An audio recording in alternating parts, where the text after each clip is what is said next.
Hello, everybody, and welcome to Tyler's Tavern, where we're discussing the hurtingness of light bulbs on our eyeballs. But welcome to Tyler's Tavern. My name is Tyler. I go by SETX Tyler Yo on social media, and this is my tavern. Oh man, I have a lot of notes I didn't erase from last time. Ooh. Oh no! Today we're continuing the campaign Operation Rougarou live here on twitch.tv/Tyler's Tavern. It's a reminder, I always put timestamps in the VOD if you're watching on YouTube and you need to skip around. But in being a tavern, we start every stream by introducing the tavern patrons here and have them let us know what they're drinking for the night. Today, I have a macaroni.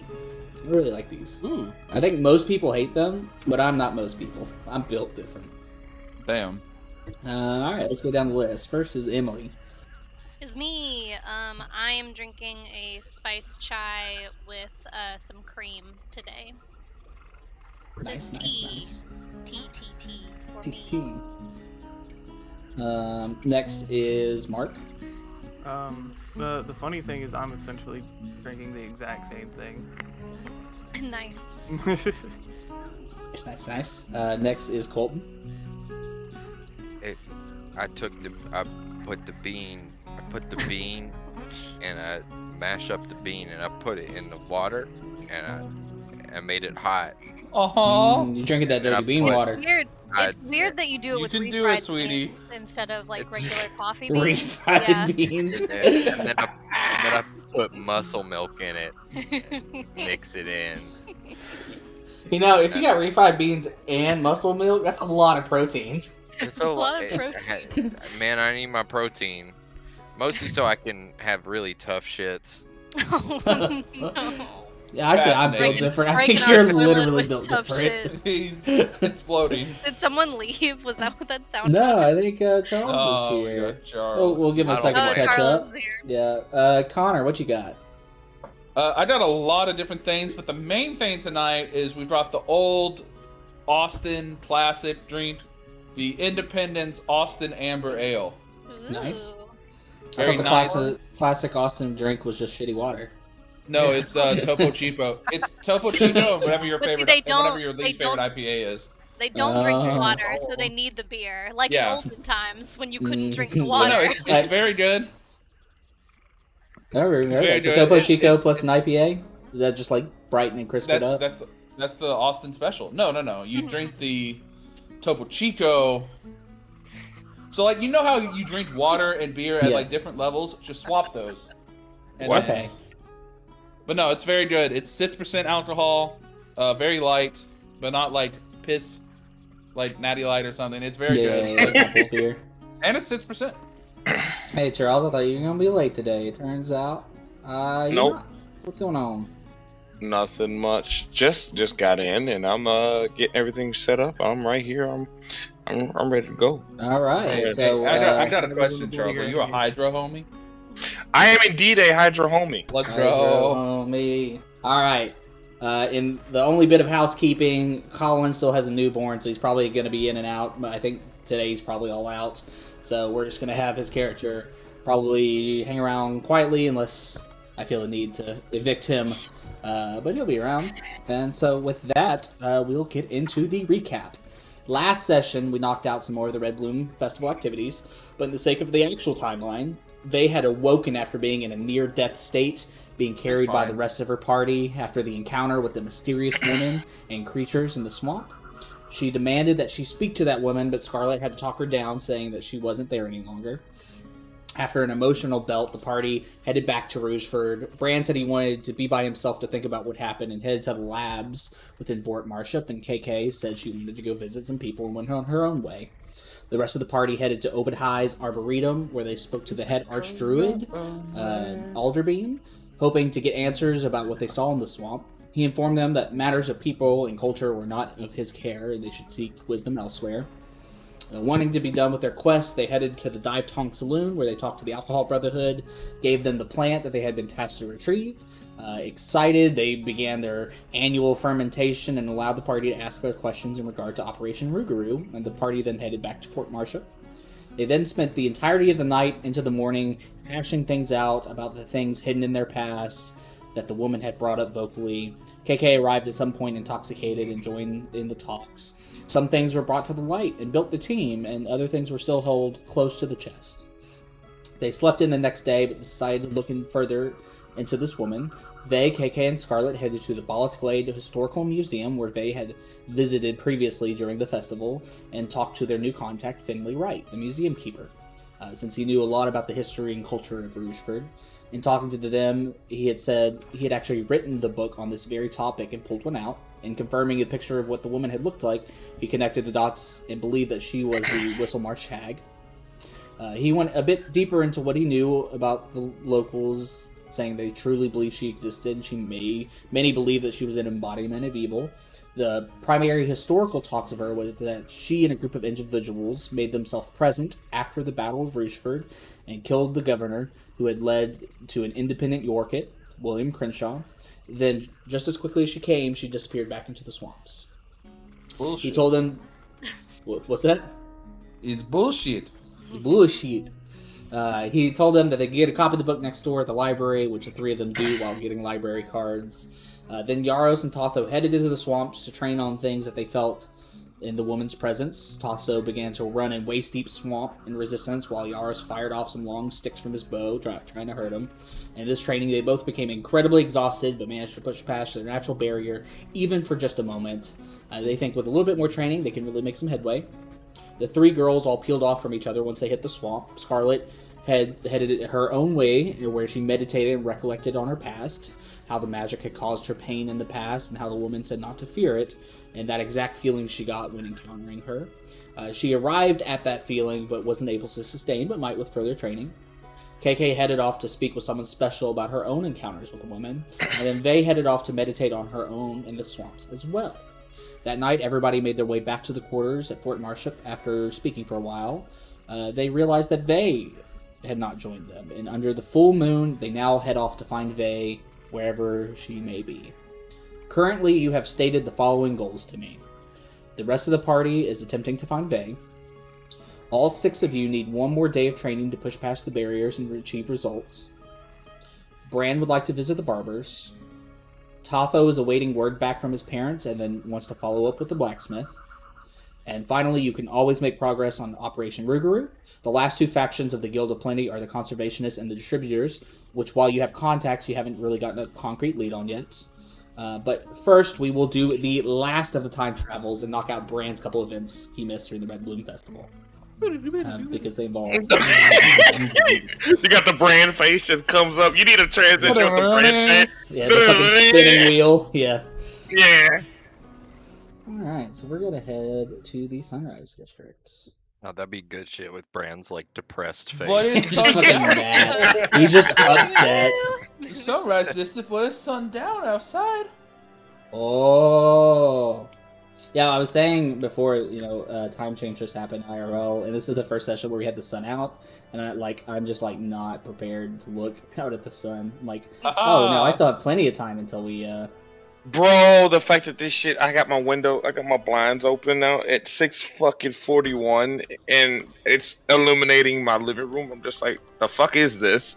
Tyler, This just is close your eyes weird. the whole time. oh, You know what? okay, You that know makes what? sense. I'm That's gonna just immerse myself the whole entire session. Alright, in the Sunrise District, past Willow Park, Brand, you approach Nature's Trinity, which is a series of 3 greenhouses. On the far right is Alona's nursery, where this activity is taking place. Here is a series of vertical towers fully in bloom with different flowers and fruits. In the center is the main facility, which seems to be like a multi-tiered treehouse.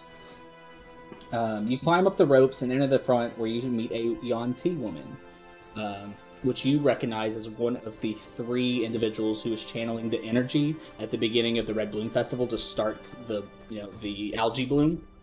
Okay. And she goes, hello. Nice to meet you. I am Archdruid Iroka Yethliz. Are you here to grow a Goodberry? Yes. Fantastic. And you can see she has a manner of weight about her. She's kind of almost regal in a sense. She goes, fantastic. Now, as a druid, I can create them at will. And she kind of waves her hand, and some Goodberry kind of pop up.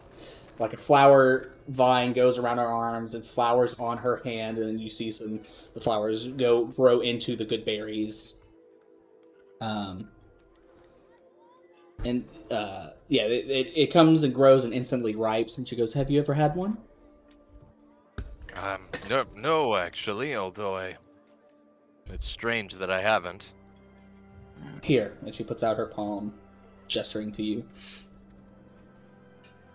Yep, and he grabs it and eats it.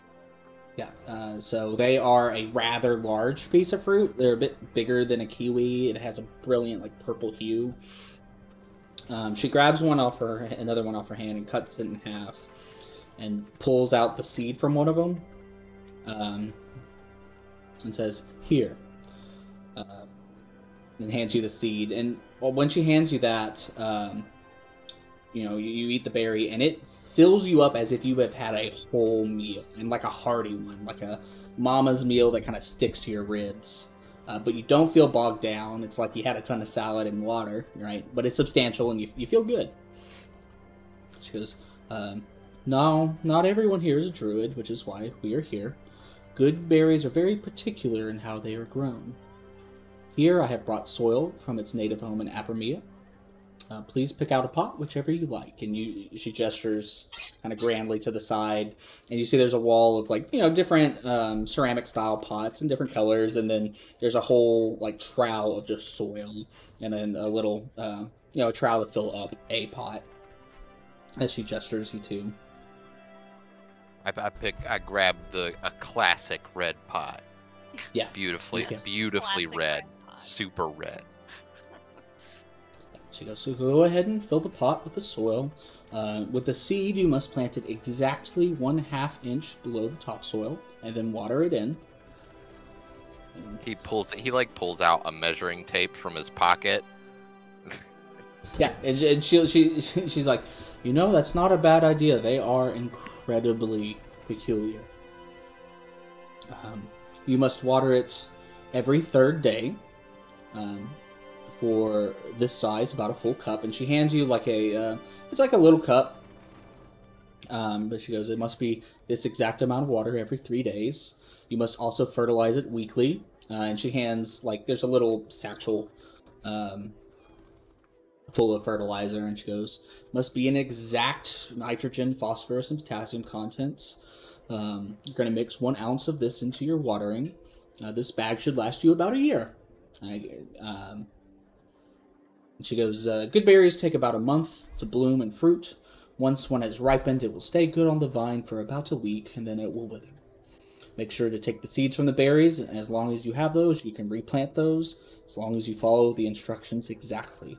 It is difficult, but if you can produce even 1 good berry, you should be incredibly proud of yourself. They are rare for a reason." He nods and he's taking notes on all this stuff. Yeah, I assume you're the most meticulous notes about how to do this. Since there's no one else in this class at the moment, are there any other useful herbs? I understand perhaps you couldn't teach me today, but if I came back, are there other useful things I could learn to grow? Oh, surely. Here in Alona's greenhouse, we focus mostly on potions and healings and, being able to help people. These towers here are built specifically for the purpose of mass production of said plants. If you came by, I'd be happy to show you around. Yes, that's my field of study. I'm trying to cure the crying death, so perhaps you could help me. She lifts one eyebrow at you. That's a lofty goal, but I'll see what I can do. And by that time, another a young man and a young woman climb up the rope ladder and enter the door. And she goes, "Oh, anyway, it was nice to meet you. What was your name?" Brand. Brand. And Honor's mine. Shakes her hand. Yeah. And so she starts giving the spiel to the new people. So yeah, you can now grow a good berry, presuming that Brand follows all the instructions exactly to the T.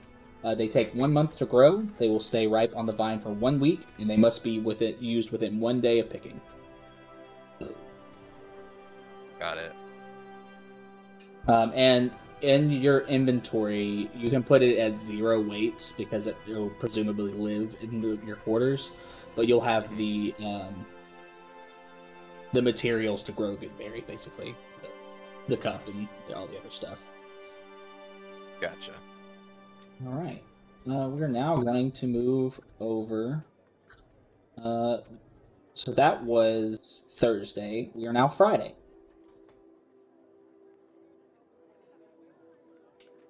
It is Friday morning. So sun go up. Sun go up. Sun go up. Sun up. Sun up. Get sun up.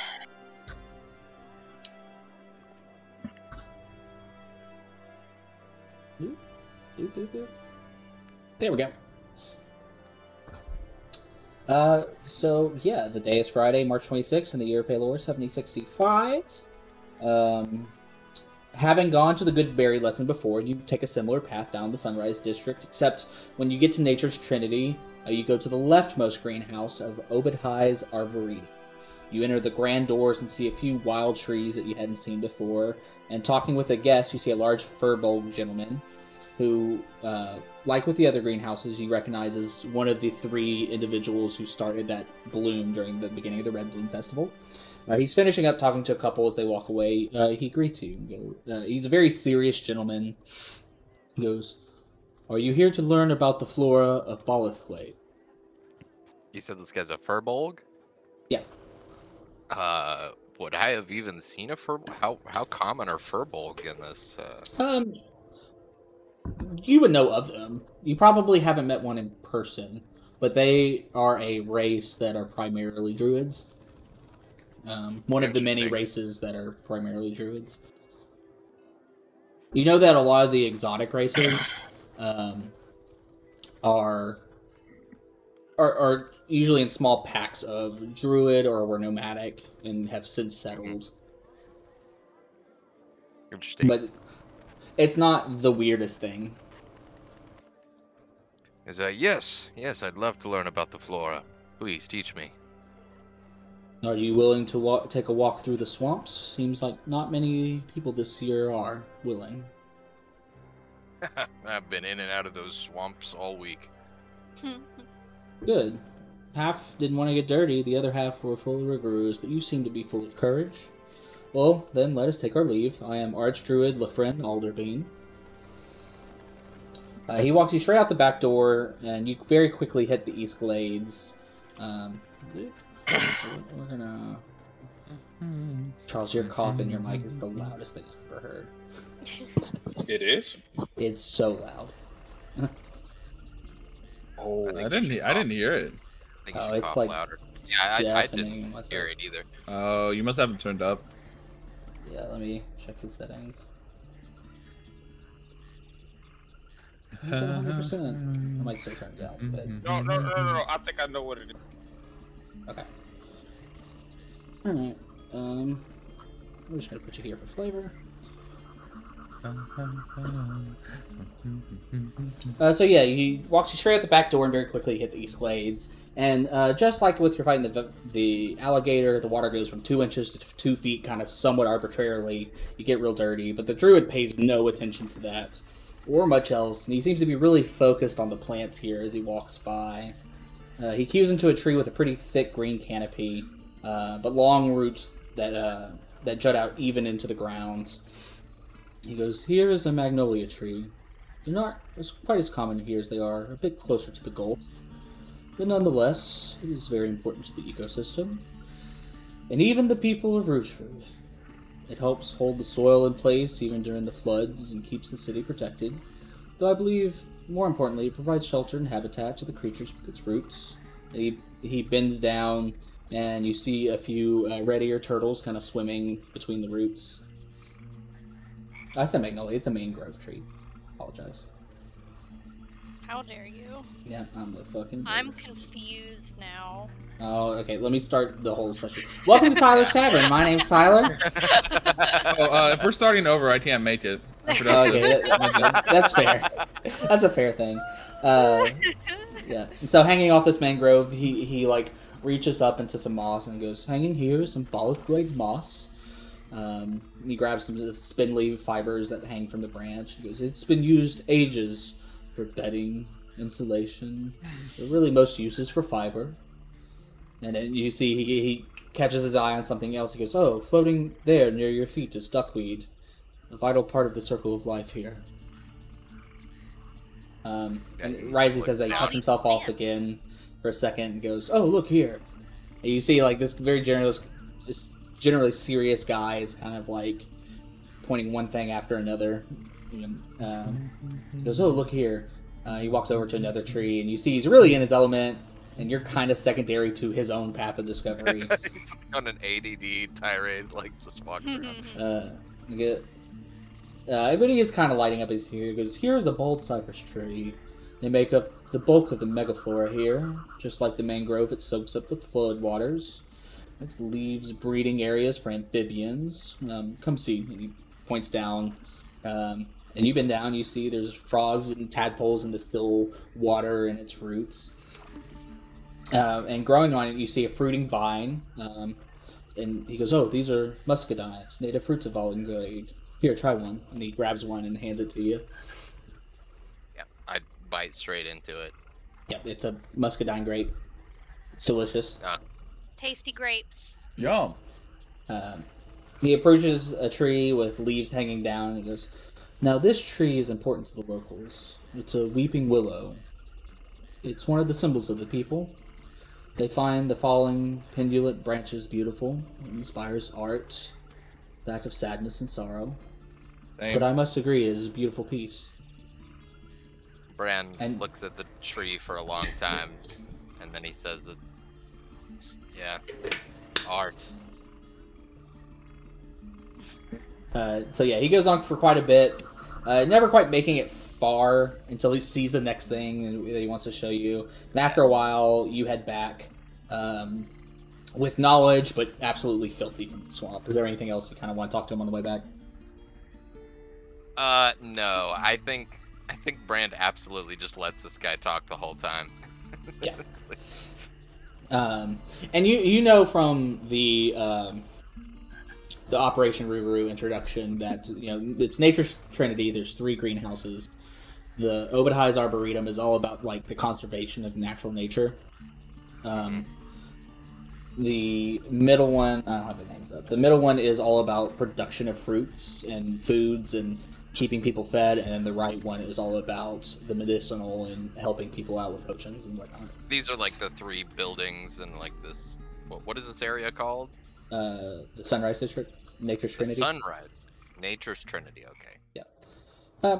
So yeah, you head back, and now you have proficiency identifying native plant species. Interesting. Okay. All right.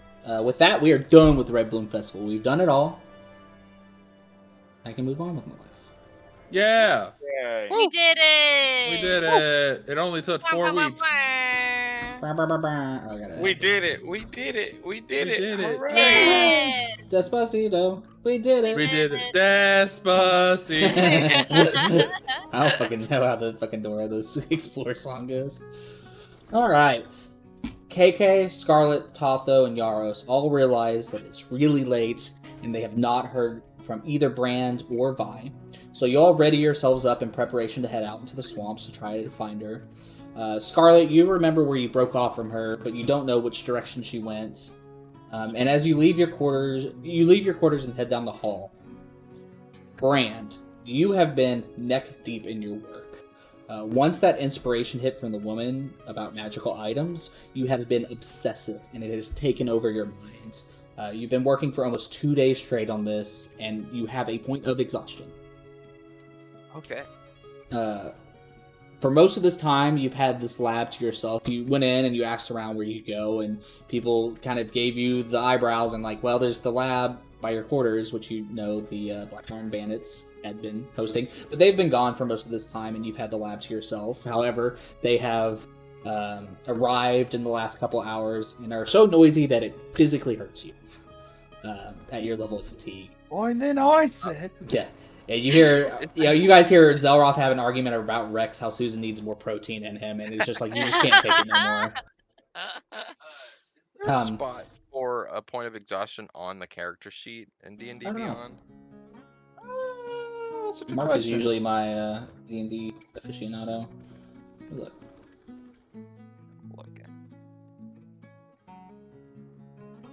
It seems like they've got everything, but maybe I don't Maybe know. they don't have everything. Maybe it's a button we're missing. I could Google it. I'll Google it. Don't worry about it. All right. But so as they yell so loud that you just can't take it no more, you walk out and you see 4 of your comrades walk by, and the 4 of you see Bran taking a breath, walking out as well. And you've been in the lab this whole time? Yes. Where, I'm sorry, where are we? You are coming out of the lab that's right next to your quarters. Where am I? In Fort Where am Marship, and they're heading out of the quarters, and y'all just happen to bump into each other. Yes, I've been in the lab, doing research. What's up? What's going on? They hasn't been back since we were all doing our training separately. So we were gonna go look for her in the swamps. You want to come with, or? Yes, I need duckweed anyway. Yeah, and I will say, Colton, most of your work in there has been you by yourself and going off the inspiration. You've worked a lot on that jug, and you don't have the materials really. You're just working what was already there, and so it's like scraps of crystals, dust, low magic crystal dust that you've like tried to imbue into the item. And like I said during the inspiration, you've been trying to work on people to make them healthy, but you've figured out a new way of like I make things that help people, and you've kind of gone that thing. And working on the jug, and with dust and your knowledge, you were able to get it to manifest something in the jug.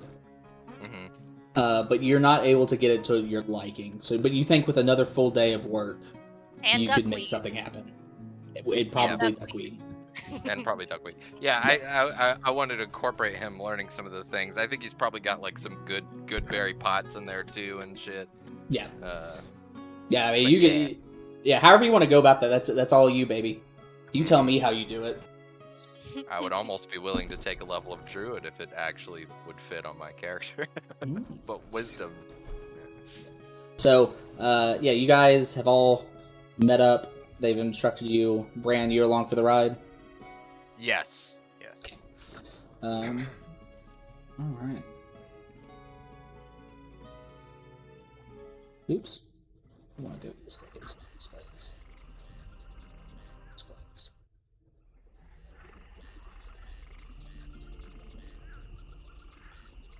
It is late. It is well past midnight once you make your way into the swamp. Scarlet, you remember where you split off. KK does as well. But you do not know from whence she went. So how are y'all going about trying to find her? Does anyone know how to track? Because this is where we left, and if someone's good at tracking, then maybe we could figure out where she's gone.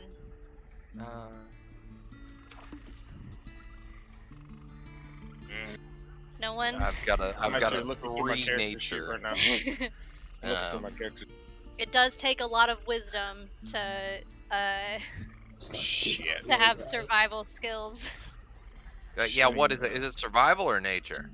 I don't know. You tell me how you're going about it, and I'll tell you what to roll. I That's use it. my intelligence instead by I don't have a good answer. This got is nothing. like not So- rendering you guys right, but we'll It just is. roll with It isn't at all. That's fine. I'll mess with that later. So, what actions are you guys taking to try to convey? I think a couple of us start looking for tracks. I think is the best. Okay, that will be survival. Yeah. I would like to attempt to kind of use the fact that it's a full moon and see if maybe my senses might be heightened and try to see if I can't maybe smell. Nature check Sure. with 4, by the way. Or survival. I'm assuming it'd be like a perception. Just Specifically you, Yaros. You think you're like trying to get a sense, but you get a sensation that you could be searching harder. yeah. I would like to check the, I guess, like, Flora, because I know that Vey has like left flowers before when she's like entered a place, and so I guess that I would be thinking in that direction since I'm not very good at tracking, but I do know a little bit about nature. So Sure, roll nature that would be for what me. I'd like to do. Okay. Yeah, Yaros, I'm gonna let you roll perception or do a thing and roll perception with Ooh. advantage. I got a 20. Okay. I did real good. Yeah, I think he's gonna hold off on that for now. I think he would just roll straight. Yeah, go ahead and roll regular perception, and I'll add up all of the things y'all are doing together. Alright. Oh, okay. Well, that worked. We got a 17 for an overall 20. Nice. Yeah, okay, 2 20s. We did it. You Maybe. seen the song again? She just pops up in front of us. Oh, look, we found it. Wait, why is there a knife in me? Oh no! Oh no! Oh no, and with the dragon? And she's a dragon? Vey was the dragon all along. What is the dragon? So yeah, fortunately for you guys, it is a full moon, so the night sky is lit up much more so than it normally is. Scarlet, you start looking for flora and flowers that are blooming, and you catch an eye on one that you know Vey likes because it's the same style that she created with her druid craft that she keeps up with in your quarters. Mm-hmm. Yaros. I'll point that out. Yeah. Yaros, you look at that, and then you begin to sniff the air. And you have a good sense of the direction she's at. You have a way forward. Nice. Yeah, guys, I think if we keep going this way, this is kind of where she went through. I think so too. Lead the way. Yeah, so we trudge along as far as I'm aware. Yeah. Go.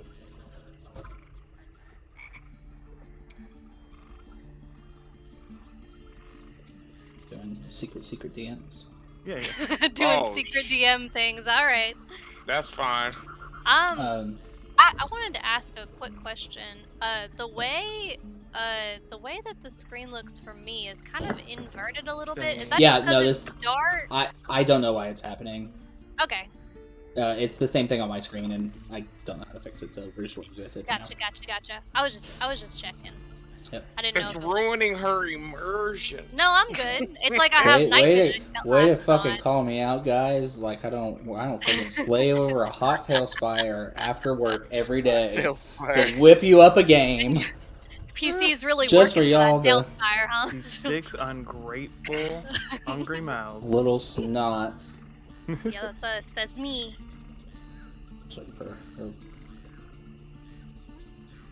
Okay. Yeah, so you guys trudge forward, and I would like you guys to, as a group, roll one more perception roll. Oh, perception. Oh, trash. Bam! I got a 13. Absolute garbage today. I got a 10. I think Bran got an 18. Yeah. I got a 9. No, did anybody break a 10? Wait, what? I No, broke a yeah, 10. most people you We broke got it in. 18 I got a and 9. 13. Oh, 18, okay. A 10. And Does then, a 10 count, bro? 10's Otho right on got the a edge. 10 and I got a 9. Let me try to load this one more time because I wanted to find a spot. That TaleSpire update, eh? Yeah, don't Shit, bad we're in the mouth. demon realm. Need that sponsorship money.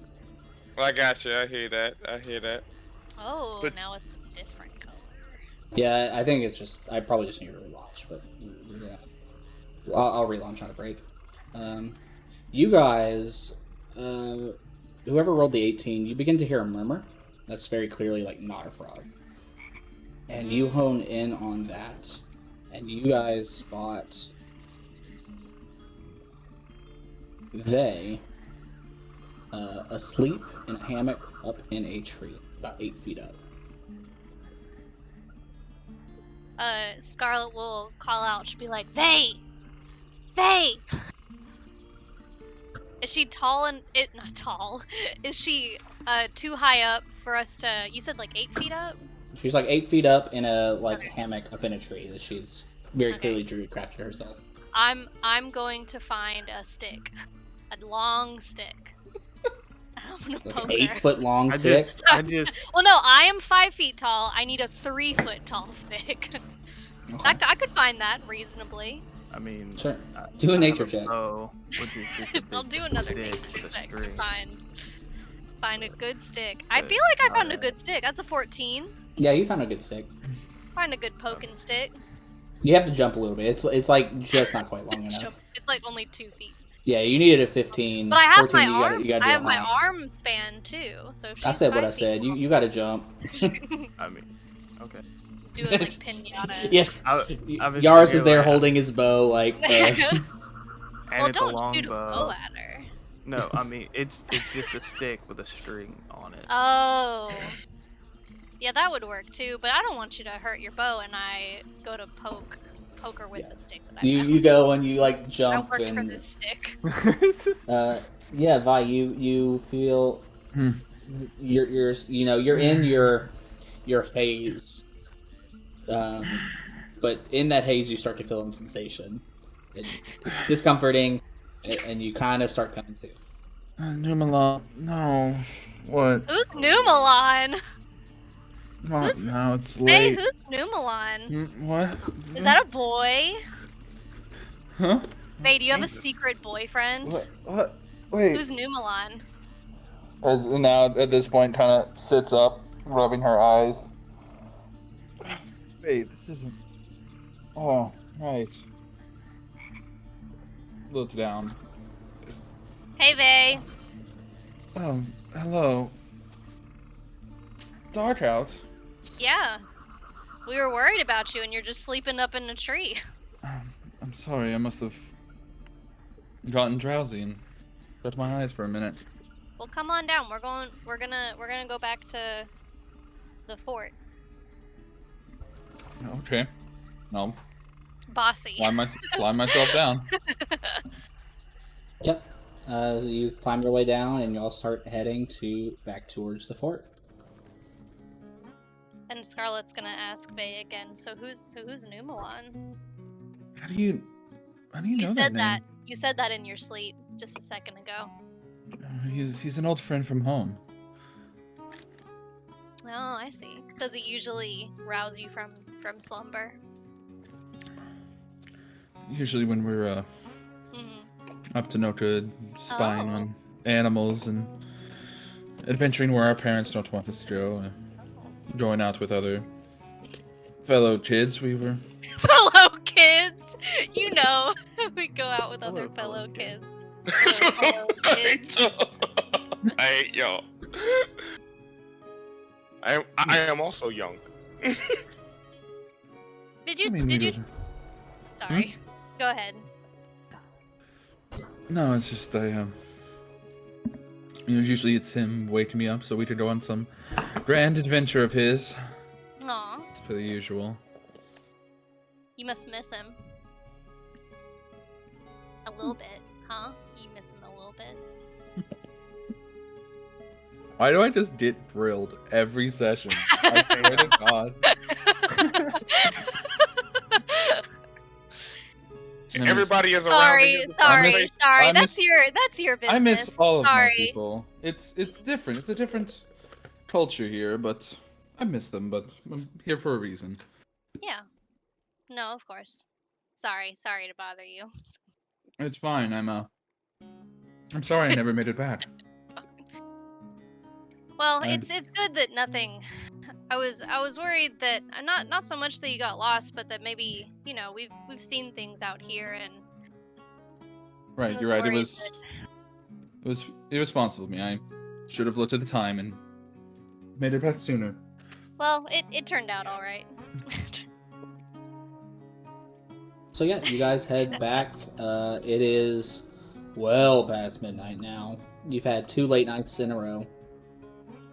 One of them hashing out things with most of you present, and the other being tonight, trying to find Vay. But you were successful. You all headed to your quarters, wipe up, because you got nasty in the swamp, per usual. And presumably you all head to bed, unless y'all have anything else you'd like to do. Yeah, Bran sleeps. I mean, Alright. seems like No, we're all. go back to bed. You guys probably sleep in a little bit. Your sleep schedule isn't quite what it should be at the moment.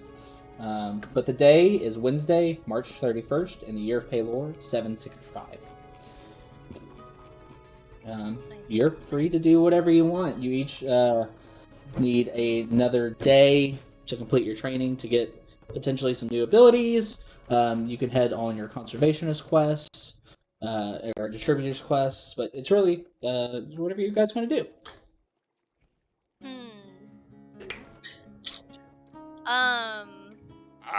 What you guys want to do? I personally want to still explore that. Yaros, ready to go? Yeah. You want to explore Yaros? No. I just look at Yaros and immediately just say exactly that. And the fact that he knew exactly what it was, hell yeah, love it. But yeah, we're going back to the swamp. Oh, for the training still? Yeah. If you call it that, yeah. Well, I mean, that's what I'm calling mine, I guess, is sort of like training. Mine's more meditative, but yeah, it's training. It's definitely something thought off of the cuff. First I would like it a little bit more organized, but I mean, I think it's getting the job done. What are y'all doing? He's shooting arrows at me as I run at him, and we're playing an extreme game of hide and go seek. God dang That it! sounds super fun. Well, to be fair, they're not actual arrows. We're not trying to, do anything permanent here. Yeah. Oh, okay. I mean, so it's like a blend, like what? Is it got like a Basically, ball on the end? No, it's just flat. Oh. Alright, so Sure, then that must- two are going to head into the swamps. What say the rest of you guys? Well, Right. I'm if we're gonna do training stuff again today, I'm also gonna be headed to the swamps. Cool. think I'll- Brand, are you going to go back to the lab? Yeah, I guess if we're doing downtime stuff, yeah. And I'm sorry, go ahead. I'll go to the swamp as well. It might be better to do it in the day and not risk falling asleep again. Yeah. Alright. And KK's like, yeah, I'm gonna go back and work on mine as well. So y'all head out. KK peels before she heads to the swamp. She doesn't make it out there. She's going somewhere in the city. But the rest of you all head to these swamps. Let's go ahead and take a small tavern break, and let me see if I can fix the swamp issues. And then we'll be back. It'll be a real short break. Goodbye! Goodbye. Forever. I love.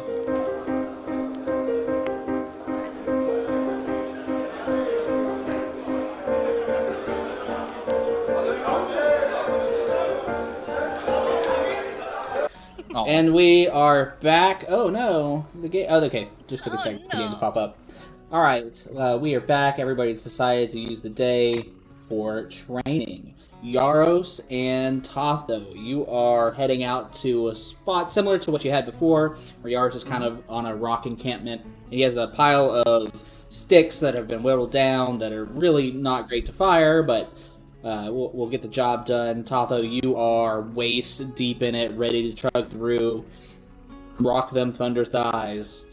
Hey yo. Oh my Hey, god. yo. Hey So- yo. Presumably y'all get into. Is there any kind of role playing y'all are doing before that? Okay. More the same. But instead of today, now that we've already pretty much got the understanding, I want you to try to shoot me square in the head. For you, it'll probably practice your marksmanship, and for me, I'll be goddamn better be dodging. I mean, you sure you don't want me to aim for just center mass? Look, smaller target, man. That means, hey, your marksmanship becomes better. I just get a harder head if I suck. I mean, alright, but can't blame me for anything. You know what? I'm not. I signed up for it. Alright, so you guys, Yaros, you pick your first one. Yeah, Tatho, you give the command and you start trugging through. Yaros, let's go ahead and let's do a 3 attempts with disadvantage. Still, Because- okay, that Because, is what because they the wanna- arrows are shitty, specifically. Oh, okay. They're not real arrows. They're like sticks you picked up. There's one. Ooh, that's not good. 12.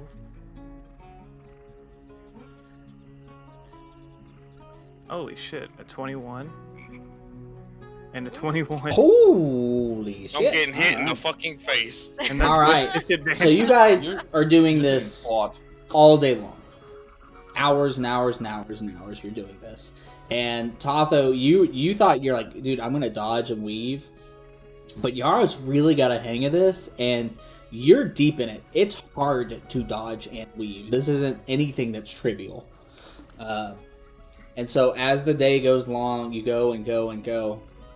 And Yaros, your arm is spent. It is tons of pounds of force to pull back the bow and fire.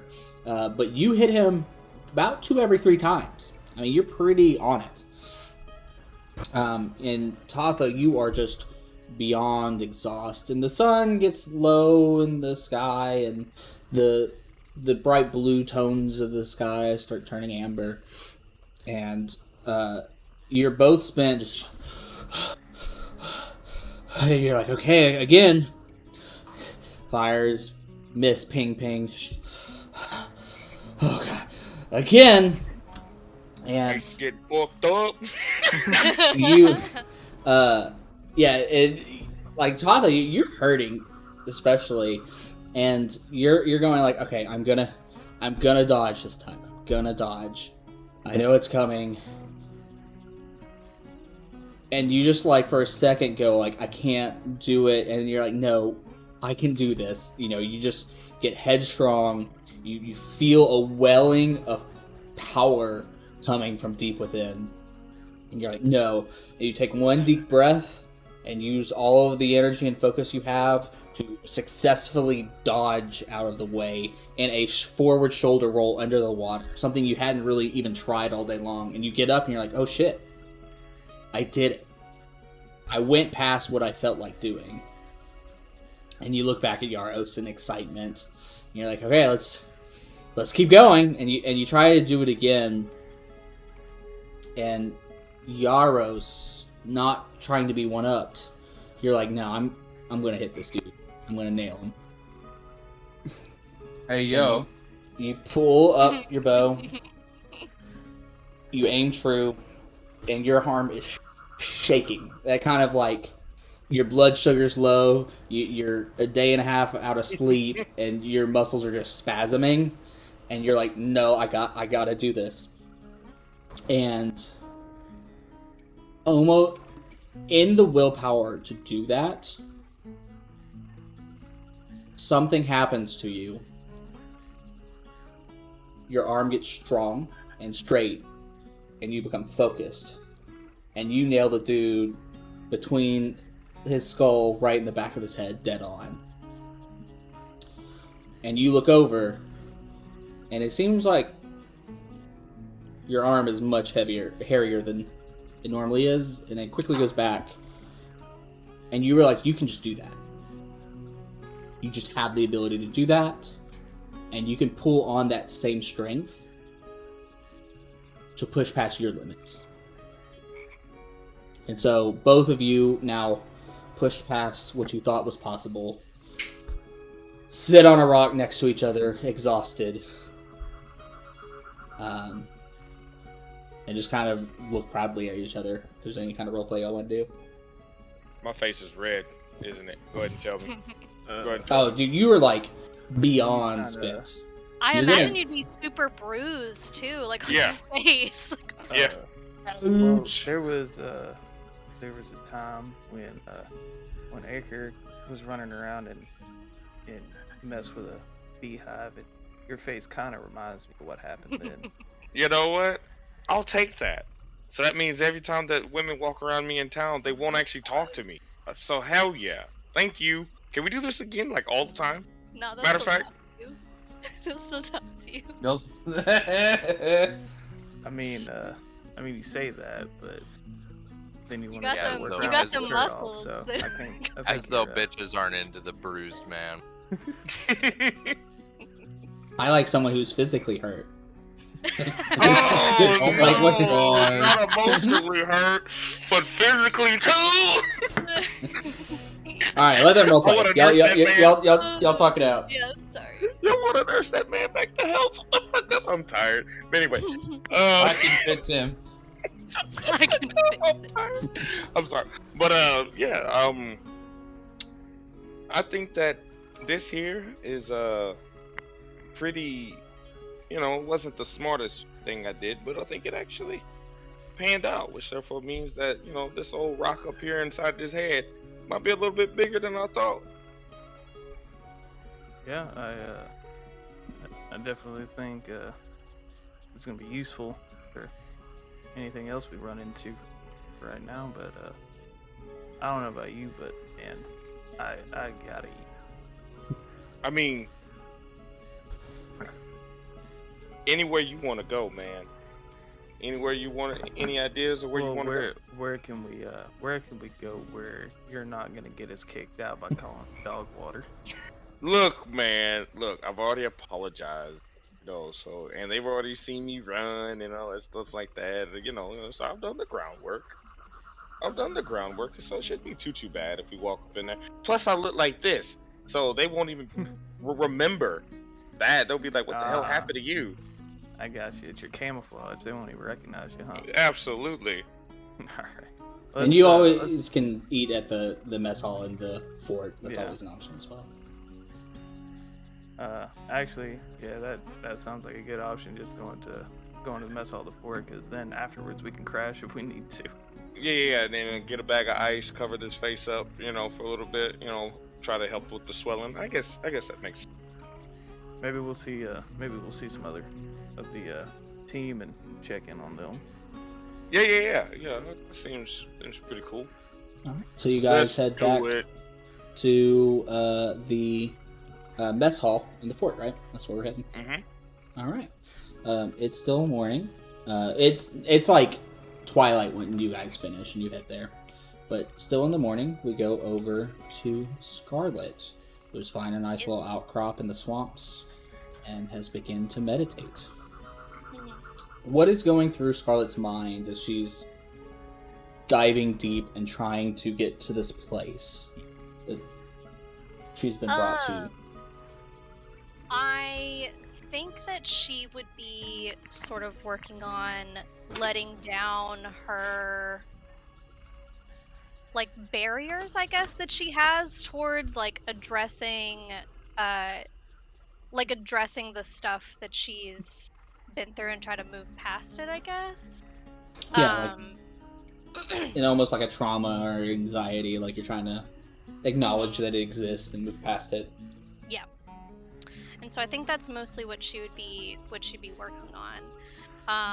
And while while she's working on that, I think this is something that I want to do like in a private chat, actually. Okay. If that makes sense. Okay. No, Bye. I heard everybody. Bye. Later. All right, now. Okay. All right. Yeah. Well, I think that what Scarlet is going to be working on. Oh, dang! I forget that Colton's in here too. But anyway, Physically in your room. in the room here, but he's not listening to me. So I think what Scarlet is going to try to do is to let go of her appearance, to sort of relinquish the physical, like the mask that she wears, that is what she's associated with herself for so long. The mask that is like Scarlet's outward appearance. Yeah. So I think that she is going to drop that and go ahead. So to the viewers, because they will see this, just not the other players. Yeah. Scarlet is out here meditating and thinking, and just as she said, she's had this mask that is Scarlet, and she drops it, and she literally drops it and shifts and goes into this gray, pale-looking, almost featureless creature. Like nothing anybody else in this world has seen. I was sort of imagining her as being sort of fae-like in the way that she's like structured, being like sort of smaller than she seemed, not like shorter, but like thinner and a little bit more like otherworldly, and then having still like the pointed ears, but like you said, like her face sort of being like that she's sort of not faceless, but featureless, like almost. Featureless. Yeah, like she's very smooth. Like she clearly has a skull, but it looks like it's a generic sculpt of something. It doesn't look like it's, it's hard to identify any striking feature. And so, you go ahead. I was gonna say, well, she's meditating, so she has her eyes closed right now. So go ahead. Your eyes are closed. You put down this facade, both literally and figuratively. And you're like, no, I really need to get to the root of this, right? This woman knew something about who I was. And I don't know what I am. And I have all this trauma from my past and these anxieties about my magic because they have hurt people in the past. They have definitively hurt people. And it wasn't until the woman told me to not fear that I was able to go to a place where I sense my magic being from. So, how is Scarlet addressing that trauma? What in her mind is she doing to be able to put down that wall and be able to access that place? So, what she's going to do is she's going to imagine herself as a little girl, like when all of that happened. And in this form, she's going to talk to her younger self and let her know that that it was, that it's not her fault. Yeah, so you are in this meditation and you think deeply about this, and in your mind a manifestation of yourself at a younger age shows up in front of you, and all of the swamp and existence around you kind of fades. And it isn't for a while that you realize that it looks like you are in a sea of stars, red, beautiful stars everywhere. And it looks like that stardust cloud that the woman blew into you that started this whole thing. But now you are in a realm of this, addressing that little girl, and she's looking back at you afraid. She looks like what had happened in the past had just happened, and you just materialized in front of her. And she's now looking to you. It wasn't our fault. But it was this magic, and I can't control it, and it just happens. And she starts just bawling. But we can control it, and we don't have to be afraid of it. And she's gonna like get down on her level and like put a hand out to her. She'll look at the hand and just go, but I'm not like the other ones. I can't just read and do the magic. It just happens, and I don't need the things that they need, and it doesn't work the way they worked, and they don't know, and I just... She just like ramps herself back up. Yeah, and that's okay. We don't need to be like anybody else. We're not like anybody else. We're Scarlet, and we're still Scarlet. And this is our magic. And she like gestures out to the sea of stars, and she'll say, "This is us." And the little girl, like, through her tears, looks up. And she kind of calms herself, looking, and you can see the red stars twinkling in her eyes. And she looks around, and she kind of looks at you, and she goes, You're not wearing our face." We're safe now.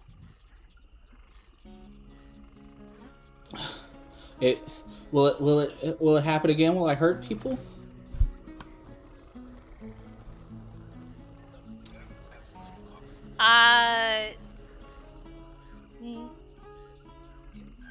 Man, Scarlet doesn't know what to say to that, but she's going to tell her that we're with stronger people now, and we don't have to be afraid. And as you say that, 5 little motes of stars circle the little girl, and she looks around, and they kind of take rough forms, and you know what those stars are. Yeah. And she feels... It looks like she was like cold, but now kind of has a warmth, and she's calming down. And she looks at you. Okay. She's like, we. It gets We're better. okay. It gets better. Yes, it gets better, and we're doing good. She swallows and stands up and reaches out for your hand. Yeah, I'd grab it. The second you grab it, she turns into starlight and gets sucked into yourself. And you feel her anxieties and fears. Like you had manifested them into its own thing, but it is certainly there, and it doesn't go away. It never goes away. You just kind of have to deal with it. You know, that's not a magic thing that just happens. And the 5 motes around you also go into you, and you feel comfort in that, you're not alone. You know, you weren't lying. There's a real thing here. Mm-hmm. And you realize that you can be yourself and have these anxieties and the fear and have this background of trauma. But you can still be a person, and you look around and you realize, like, oh yeah, I'm in this place. I made it. I'm here. This is that feeling that you got when you dealt with that woman, and she brought you here, and she told you, do not fear. And for so long, you dreaded coming here and feeling the magic that's here because of what has happened. But you can now use this to your benefit. Yeah. Can I dip my hand into the sea of stars, or... Yeah, sure. So, Scarlet dips her hands into the sea. It feels like energy. And you pick it up, and you realize it's just motes of these red stars. But they don't do anything until you go, well, does it do this? And then one of them turns into a spark of fire. Oh. You pick up one, and now it's cold, right? And you can now use these and bend it to your will. This is your realm. And you kind of holy shit, this is a lot. And you open your eyes, and you're just back in the swamp. Yeah. And what seemed like a couple hours, it took you a long time to kind of start this. It was break of day. You open your eyes, and it's late evening going into twilight. That last 6 hours blipped through in an instant. Scarlet's hungry is the first thing she realizes. She's like, oh shit, I haven't eaten all day. Yeah. And as you say, oh yeah, Scarlet, I'm hungry. without even thinking, because it's been such an instinct to you, you put back on Scarlet. Yeah. It was just like an automatic response. Like you had to work to Like put time. it down. Yeah. And but it's like, oh yeah, I gotta go do the Really thing, and like quickly. without thinking, you're there. That's your normal, right? And you have to Yeah. break your normal to do otherwise. Yeah. All right, so you're gonna head to the thing, and I'm gonna bring everybody else in. Yeah. Now we're gonna do it on. It's Hello? it's cool that like y'all got to find a living Vey, because you're not gonna find a living Scarlet. Oh shit! Oh Spoilers. no! Yeah, I never told her I I have liked Red become- Bear. I have become one with the universe. I never least told her I assimilated. liked Red Bear. Thank God. Can you imagine? Vey. You'll have to live with that regret for the rest of your life. or at least like the next 20 minutes, she'll get over it. Yeah, Mm. until the new character comes in. Yeah, that's true. You Yes. are heading into the swamp. It's still morning. Mhm. And you find a nice little outcropping. It's mostly ground. You're out of the water, and you stand on some rocks surrounded by trees. How are you going about trying to master this star map? So I know that when I used it last time, I was able to sort of match where it was on the map with where I was in the sky. Yep. Now I want to try to focus and see if I can recall or the mapping where I was here and sort of like create it during the day.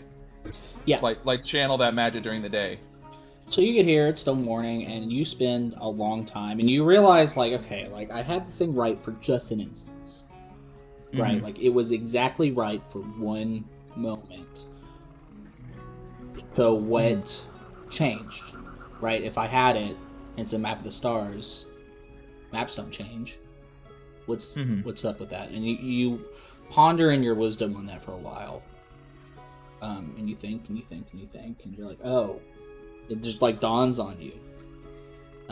Like a hit of inspiration from deep down, like, oh, it's because we're moving, right? The Earth spins around the stars, and I need to make sure that my map reflects that. And that takes a couple hours of just pondering and tinkering, because this thing is like completely, foreign to you. Yeah. And so you get your star map out, and you tinker for another like hour or two, because this thing is immensely precise. Like, well, okay, we're here at this time of day, and the sun's there, and in this map, and okay, and I'll turn it like this, and you get it, and it for just an instance, and cuts out. And you're like, that was it. All right, we're almost here, and you tinker with it for just a bit longer. And you get it, and it kicks out, and you get it, and it kicks out, and you get quicker and quicker and quicker, and you realize, oh, there's this part of the device that, like, winds to keep time with the Earth, and once you hit it, you're able to get it to move by itself as the Earth rotates through the map of the stars. Okay. And it Okay. works. It's early evening by the time you get it. But you feel like you can do things. This isn't just a map of the stars. Right. So I'm gonna just I internally, Veya's like gonna say to herself like, okay, I know that I can do magic with this. There's like a surge when I hit the resonance, and I can like direct that. But there's also something there. This thing transformed me. I don't know how to do that yet, but it's something I can do with this device now, or something that this device unlocked within me. So that would be like my next focus for the next time. Well, you still have half a day or so. I mean, you still have the evening to work on this. Okay. How is what's Vey's first thoughts of how to get more out of this device? Her first thoughts would be that her teachings told her that druids do not create magic, they direct it from the land around them. So, she is going to attempt to direct the energy from the stars through the star map and out. In an attempt to, in rules language, use her thing that lets her do guiding bolt. Yeah. So you have this working map of the stars, and you're okay. I need to channel the magic. Well, I can move Earth, and so that's a movement of nature and its magic, and stars, I guess, are just a different part of that. Not a lot of people I could have learned this from, but we're gonna work through it. And okay, so if this magic comes to this, because I can feel the magic of this, it's in tune to me, and you ponder this, and you're like thinking and then overthinking and then underthinking. And then right at the end, if I get it, I'm gonna be like frustrated and be like, don't give up. What would Red Bear do? Bro. Yes. Yes. And you go Objection. This is bribery. Overruled. Hey, we've laid a lot of groundwork for this joke. I've worked night and day. We worked for this. You're gonna have to outbribe that in order to override it, bro. So yeah, you're like, what would Red Bear do? And you're like, Red Bear would just do it. He would just do it. Just do it. Do it. And you realize, like, oh, this might be just channeling the. Okay, here you go, and it's just like you just turn off your brain for a second, and you're like, get the magic and do the thing, and you hit it, and like, the map of the stars, all the stars begin to light up, and in very special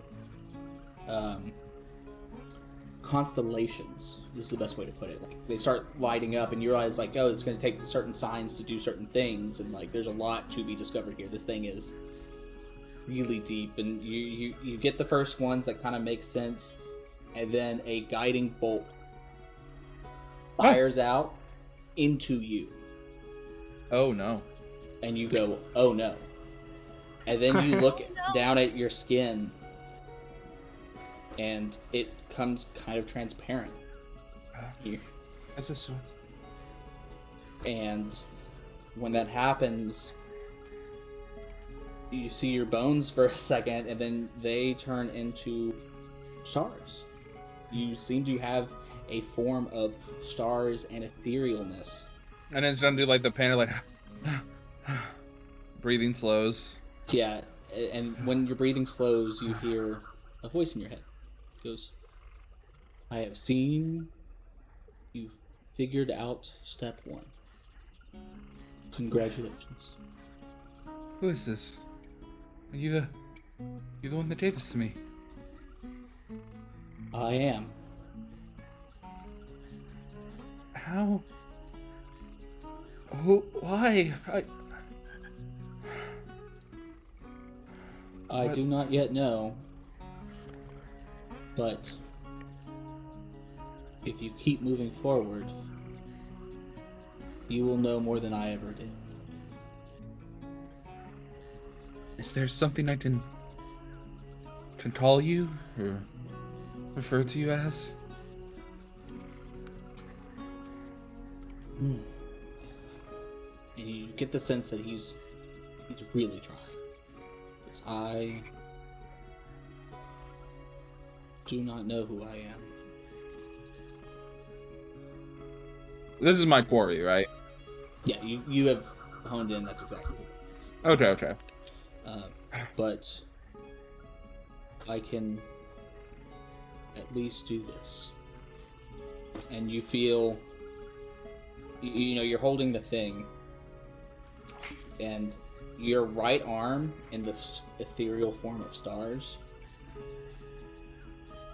you lose control for just a second as the stars begin to move themselves and align perfectly onto the star map, and you see a bright constellation light up on that.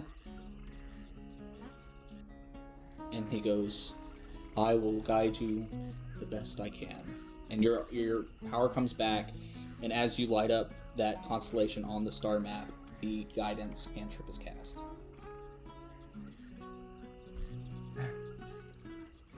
Thank you. We'll find who you are. We'll figure out what's going on. I know we will. We have to. We are together. I will do what I can. And so, yeah, you come to consciousness in the swamp. And it's you in this form with your hands over the signal. These are things you can do. You have solved this part of your puzzle. And when you look up, you think that everything around you is also, like, you've exploded for a second. Like, oh my gosh, everything's stars. And then you realize, like, oh no, it's just night. We have that last part just blew in no amount of time. And I'll say, I should really get back. I don't want what happened last night to happen again. You realize you're hungry. You hadn't eaten all day. Maybe I'll stop and get some pizza first. Alright. We're going to zoom over to... It's still morning, but we're going to go back to the fort.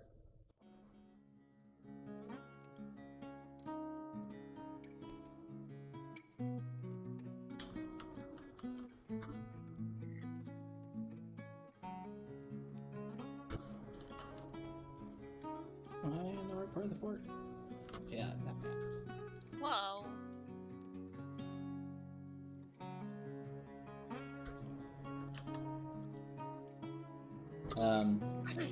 Brand. That's me. You had spent a lot of time working on this peculiar jug that the gentleman in the desert gave you. It has too many spigots. It doesn't seem like it holds water, but it's kind of odd otherwise.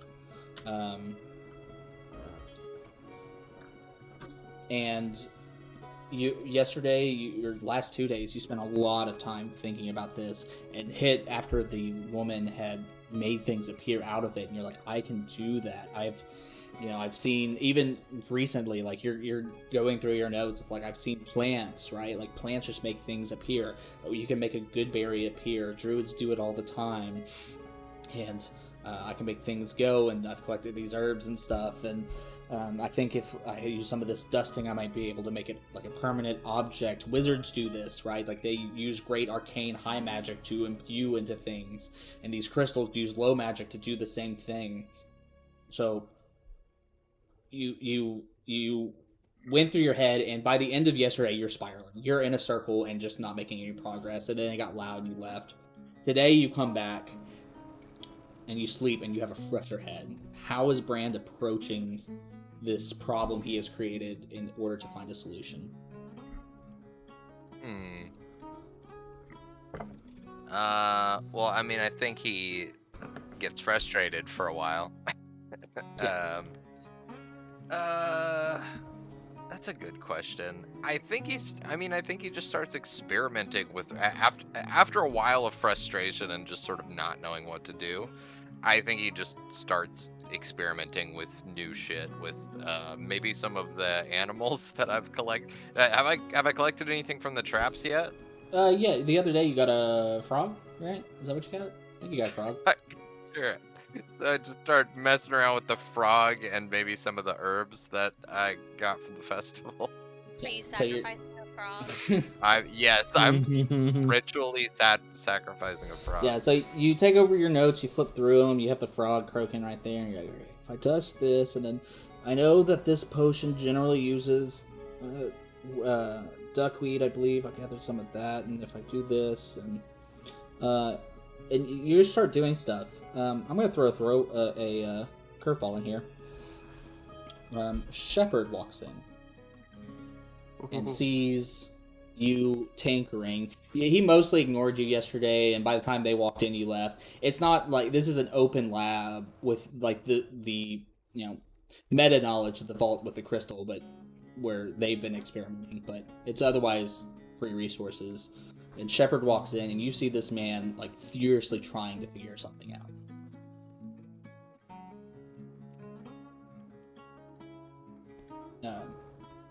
Do you want me to? Yeah, no, it's all you, baby. I'm throwing curveballs in here. Brand, was it? Yeah, yes. I can't help but notice you seem a bit lost in thought. Listen, I must confess that I have a limited time for genocide committers. Excuse me. What did you say? Brand kind of scoffs. He goes, listen, we all know all those people that you killed in the desert village.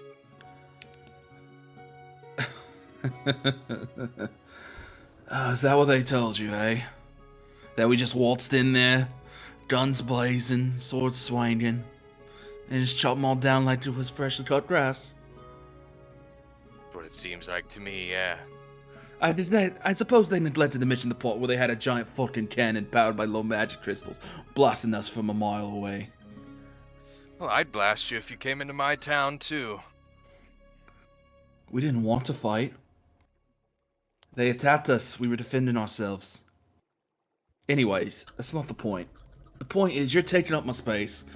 And so, I'm willing to offer you a little bit of help to help you solve your problems. Or we can work out a schedule where we don't run into each other. I like working on my own. Brand sort of scratches, well, I was going to say his head. His head's on fire. And you're currently at the point where it's like, you don't know how to proceed. Like, you have exhausted most of the things you knew about, and just like you said, like, you're gonna just do shit until it works now. Brand sighs. Fine, because listen, I'll admit that I could use some help. What do you got? He slaps the jug. This bad boy can fit so many potions.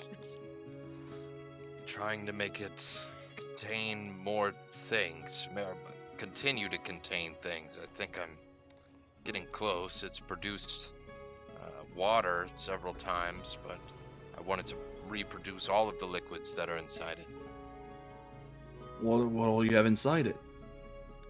Wine, oil, liquor,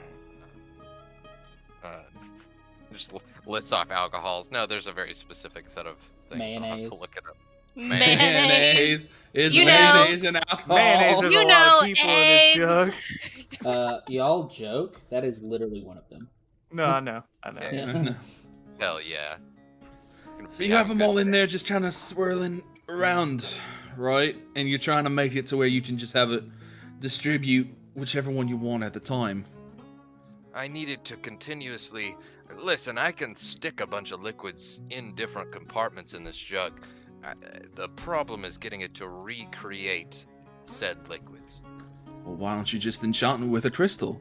They have the create water crystals. You can just use those. Just change the liquid. Brand sort of gestures towards the pile of the crushed up low magic crystals he had been working with. Yeah, and I think too, it's not quite what he's going for, but you understand what he wants. And to Shepard, you have things that continuously create things. It's not this, but you have thunder gauntlets, right? That produce electricity from fucking nothing, and you have other things that you would, like your jugs of oil and stuff that were continuously. Oh, here. I think I might have something. Here, shake my hand. Oh fuck. Brand looks down at his hand. What? And you see like a metallic. Just do it. It'll be a lot safer if you do. He looks down at the hand and pauses for a second, but then he shakes his hand. All right. Well, as soon as you grip it, Shepard dislocates the gauntlet from it, and so you just like pull his hand off. You see that on the inside there, and you see like an intricate, like armor smithing of like, you see like almost like veins of crystals running throughout the form of the gauntlet. What the fuck? What So- are you? Something, you know, disparity breeds creativity or something like that. I don't know the phrase. But you go ahead and give those magic veins in there a little bit of a surge. Point it away from us or anything you really care about, really. It might get dangerous. He opens the window pointing towards the training yard and proceeds to put some focuses some arcane energy into it. When you do that, you see like lightning sparks crack over the knuckles and shoot out across the fingertips, probably like 2 inches wide, maybe like 2 feet long, fire out through it. Oh.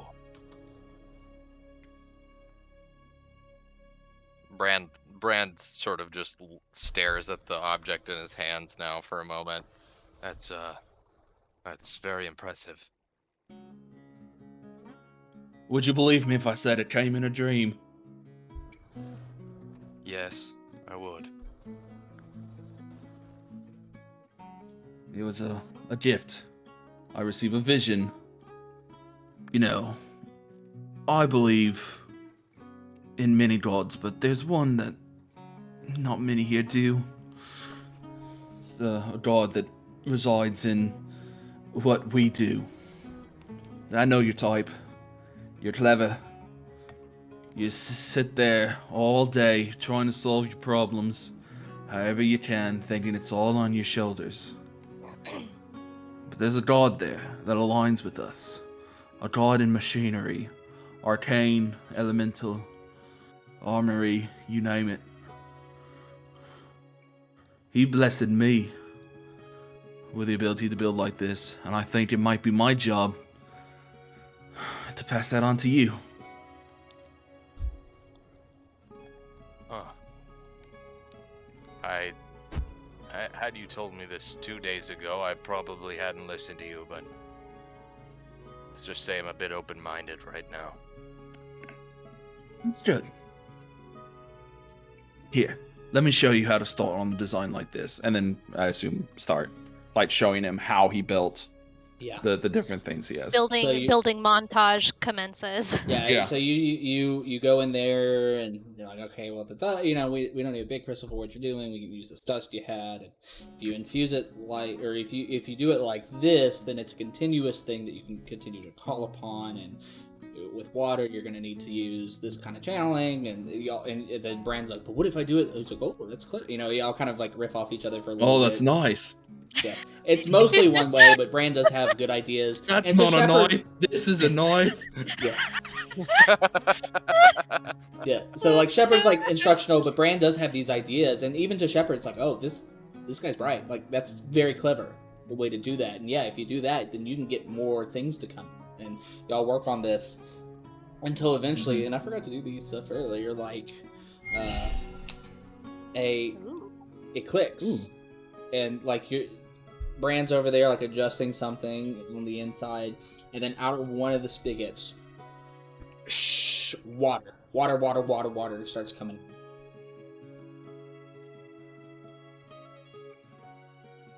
Yeah, Brand looks ecstatic. He goes, look! Oh, yeah, that's mighty fine work. That's fine work, Brand. It's fine. You go to cork it, right? Because it's a jug with many different corks, and you put one in. And then as you cork that one up, another one opens, and oil starts flying out of that one. And it's working! Yeah, you get more excited, and then you cork that up, and then another one opens, and wine starts coming out of that, and you're kind of Benny Hilling it for a second, and like, oh shit, okay, I don't have enough hands. Eventually, you like exhaust all the things that come out of it. And you two, like a proud dad and son, almost. Proud papa. Oh yeah. You have this alchemic jug. Thanks, Dad. I mean, Daddy issues are us. sorry. I used to do this kind of thing with my dad years ago. Oh, That's all right. I used to do it with mine. my heart. Something special about fathers, eh? Yes, they die. Oh my god. Yeah, that they do. So yeah, But- go ahead. But I think I might. I think I'm being told by Zelaroth.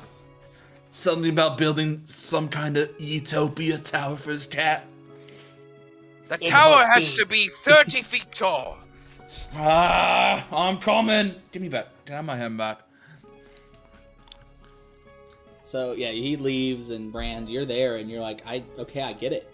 I get it. I understand this channeling of low magic. Like, this is what I came here for, and it's just like it clicks, and you are now able to infuse things. And you have this connection with Shepard, who at first you're very standoffish with, and I don't know how that's going to change over time, but we'll see.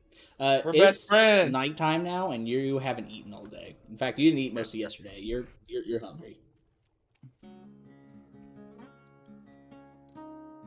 So, where is Brand heading after this? Yeah, that's a good question. Where's the rest of the group right now? You don't know. You all went in separate paths. I You want to grab a bite to eat, and the mess hall would be, the obvious place to go. Sure, yeah, I'll take the obvious route then. Yeah, it's nighttime, and I bring my jug with me. Yeah. I don't have a mess hall, but I can make one right here. We'll do some live building here. Live building. Let's go. Little did you know it was Yeah. We'll do it live. Let's go. Let's go. Building a mess hall for his friends.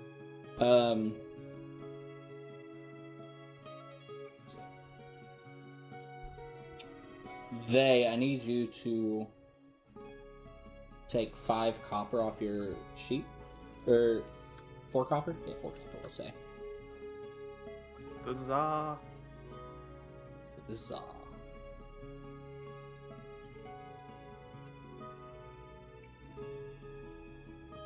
Yeah, got it. Yeah. So, Totho and Yaros are the first to arrive. And you guys go and grab your grub. I mean, you've been here tons of times now. And go through the line, grab your stuff. And then shortly, you see Scarlet, who walks in, and Vay's right behind her, holding a small pizza that she had got, just came over here to eat. And then Bran kind of stumbles down with a jug, and it's the end of the day. It's tired. You're all hungry, and you all meet down here at the mess hall.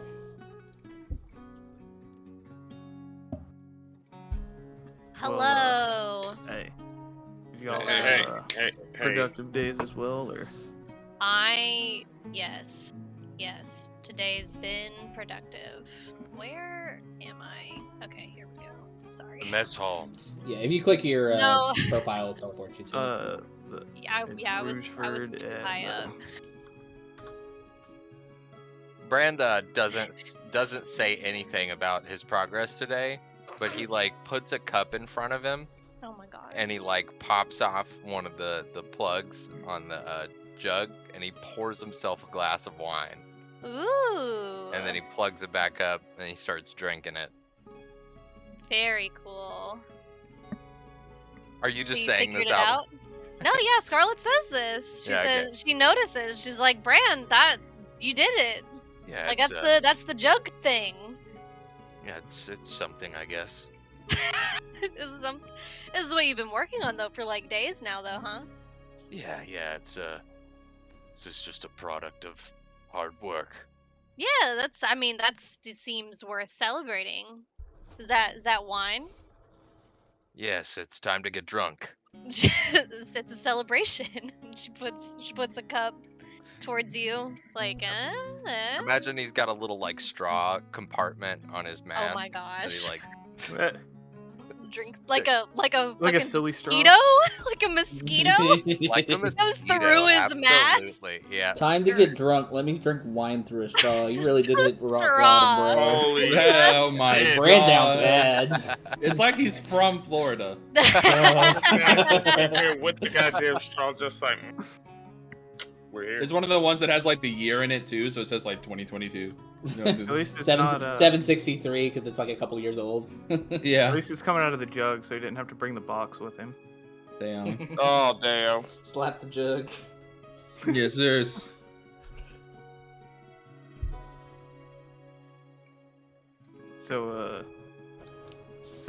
So what exactly does that thing do?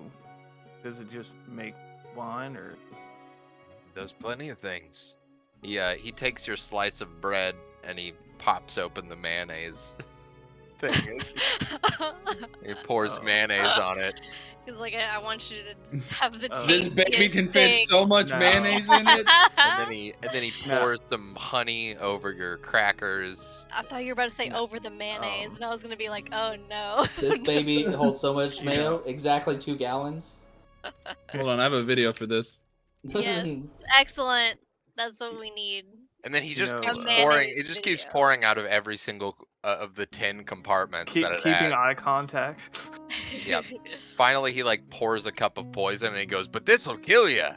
You know, Brand, I don't mean to step on your toes, but words work plenty fine. I like the endless jug of liquids. Like, I mean, don't get me That's wrong, I cool. do too, but I also would have liked, my food. Your Oh, food is instead of him just- improved. taking your bread. That is, I think that's very subjective. I apologize. I thought that I don't- everyone would enjoy I think some Yaros honey. is anti mayonnaise. I would You love sopped it up, man. You didn't stop. You sopped it up. Look at his plate, bro. just fucking covered in mayonnaise. just a pile of mayonnaise on This bread. jug, Like, so much mayo. This bread, So not much, a, man. can't hold no mayo. Not a bit. Yeah. Listen, it takes a bit of arcane input, and I haven't quite figured out proportions yet. No, but that's fine. is this not a proportional amount of mayonnaise per bread? Or you're supposed to eat less mayonnaise than this? is that how much This mayonnaise seems like- you eat? I mean, this seems like an appropriate amount of mayonnaise to me. That's I'm very just- I'm interesting, just- Scarlett. I like- By all I means, like you eggs. can have that. Scarlet will no. I'm gonna just be honest with you. All this talk of mayonnaise, I'm gonna be honest. Down where we from, we ain't eat no shit. We ain't eat that shit. That's hell no. Mayonnaise? So yes, mayonnaise. Cool with that. Well, mayonnaise goes like in stuff too, though. You can put mayonnaise in stuff, like a potato salad or something. That's a thing. I think. That's bearable then. Like the but ones just with raisin. oh my god! Oh my god! You will not understand that there we have Putting had an actual mayonnaise in family a beignet. function where somebody actually brought raisin inside of potato salad. Like bro. I thought I you were know gonna we say ain't- put mayo inside the beignet. Oh my god. We actually had that shit. And mom and dad, they had to be real kind to the person and be like, oh, thank you for bringing it over. No one touched that shit while it was there. They stayed with the foil paper on it the whole time. No one touched that shit. Your family I was didn't mean to starving. derail everything. I'm sorry. It was too good. It's No, that's not all your in character. Yeah. That's all in character. I said that all in character. Which is funny because this family was literally starving. They still would eat Yes. the raisin. It's still Who eating would? raisins. I'd rather starve. So yeah, If you y'all were guys, all Laid one upside race, down in the trash can. if y'all were all one race, I would say the joke, but I can't. God damn it.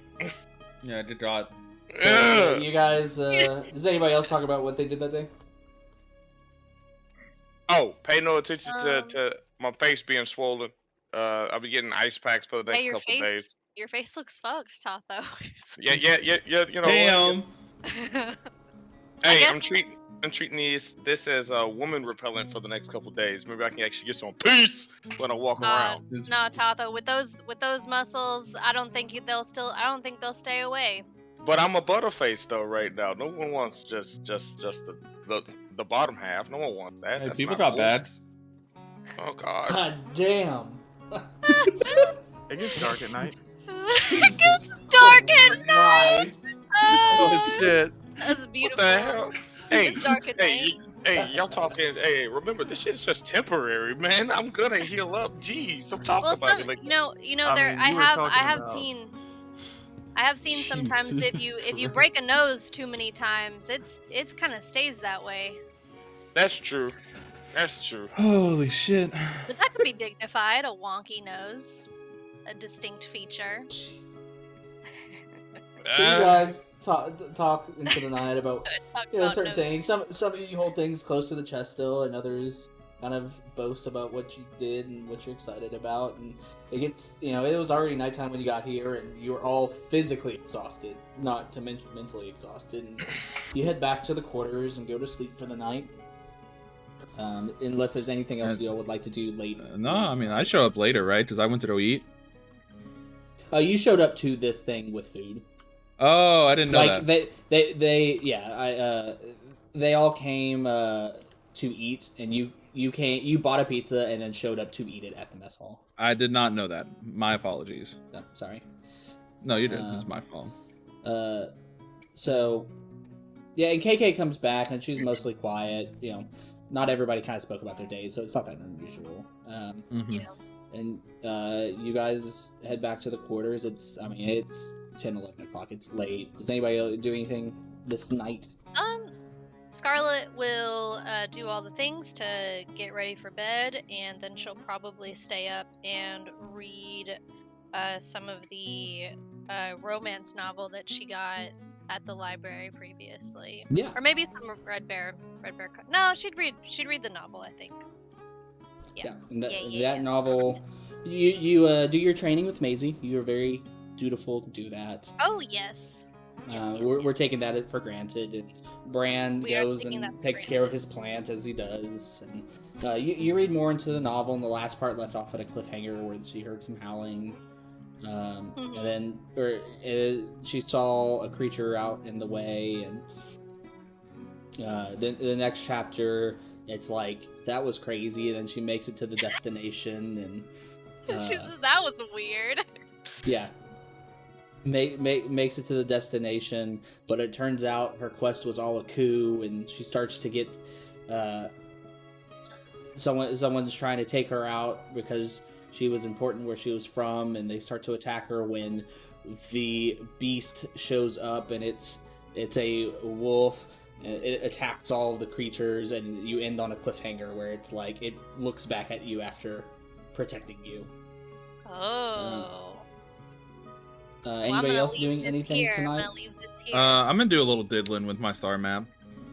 Yeah, Little A little light diddling. Just a Yeah, little and bit. you go over like, okay, he hit these constellation, and you're just kind of going into This, rote memory, like This. yeah, like it's perpetually going now. Once you got it set and got the calculation of the rotation of the Earth, it's like perpetual now. It's just going. Mm-hmm. Okay. Yeah. But you practice, like, you remember the couple constellations he pointed out, the things you could do, and you kind of just make sure that's rote memory. Anybody else doing anything? I think I'm good. I'm fucking fantastic. We're wore the fuck out. Yeah. I'm not doing shit even if I wanted to. No late night studies. No. Everybody good to keep going? Do we need to take a break? Just want to check up on you guys. I would like a very short break if you don't mind. We Yeah, can take short a break. very short break. I think now's My the time. cat has commandeered my keyboard. Nice. Good. It was never yours to begin with. True. She is on my desk. Goodbye.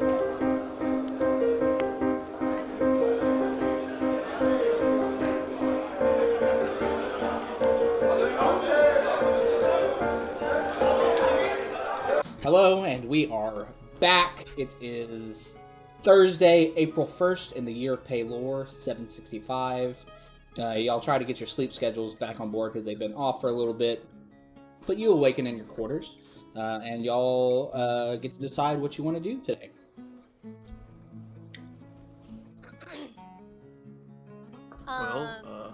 You guys want to finish the... she looks at her notes. The Conservationists? I think that was next. So is what we were gonna do next. I think for the food. For the Guilds of Plenty. Yes. I mean, we can do that. I know Brand was talking about seeing the barbers. Oh yeah. I don't know. Did you give them a time frame on when we would go talk to them, Brand, or they just kind of said whenever we got a chance? No, absolutely not.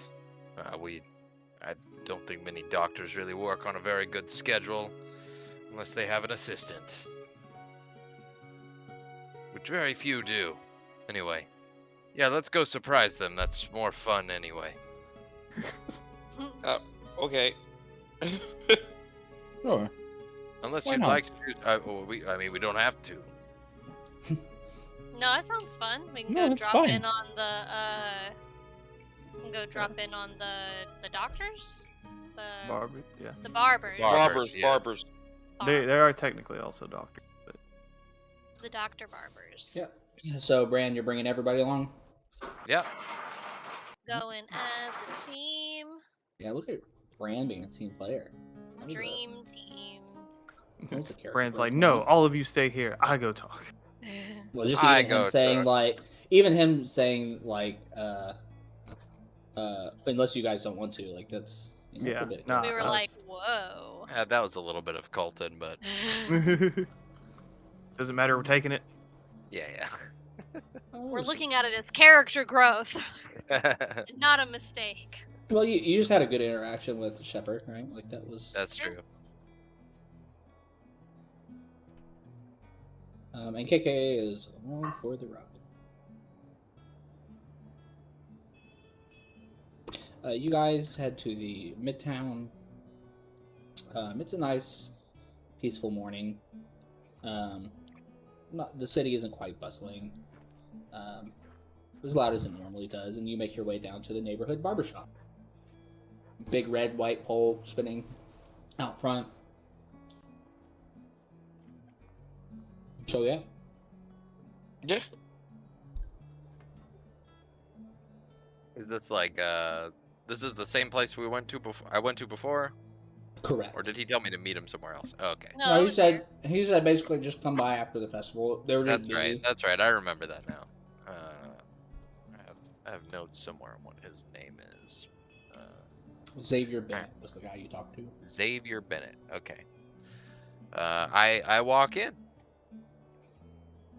Yeah, you walk in, you hear the door ding ding ding ding as you walk in, and they go, "Oh, hello, you here for cut? Oh, Brand!" And you look and you see Mr. Xavier Bennett, along with 1, 2, 3, 5 others that are all kind of in a chair. A couple of them having like one. There's like one of them who's actively giving a haircut to an individual. The others are kind of sitting in their own chair waiting for clientele to come in, and you just happen to be greeted by the guy who you had talked to before. And So, not unless you can cut fire. I can surely try. How's it going? And he goes to give you a nice, strong handshake. Quite good, actually. He shakes his hand.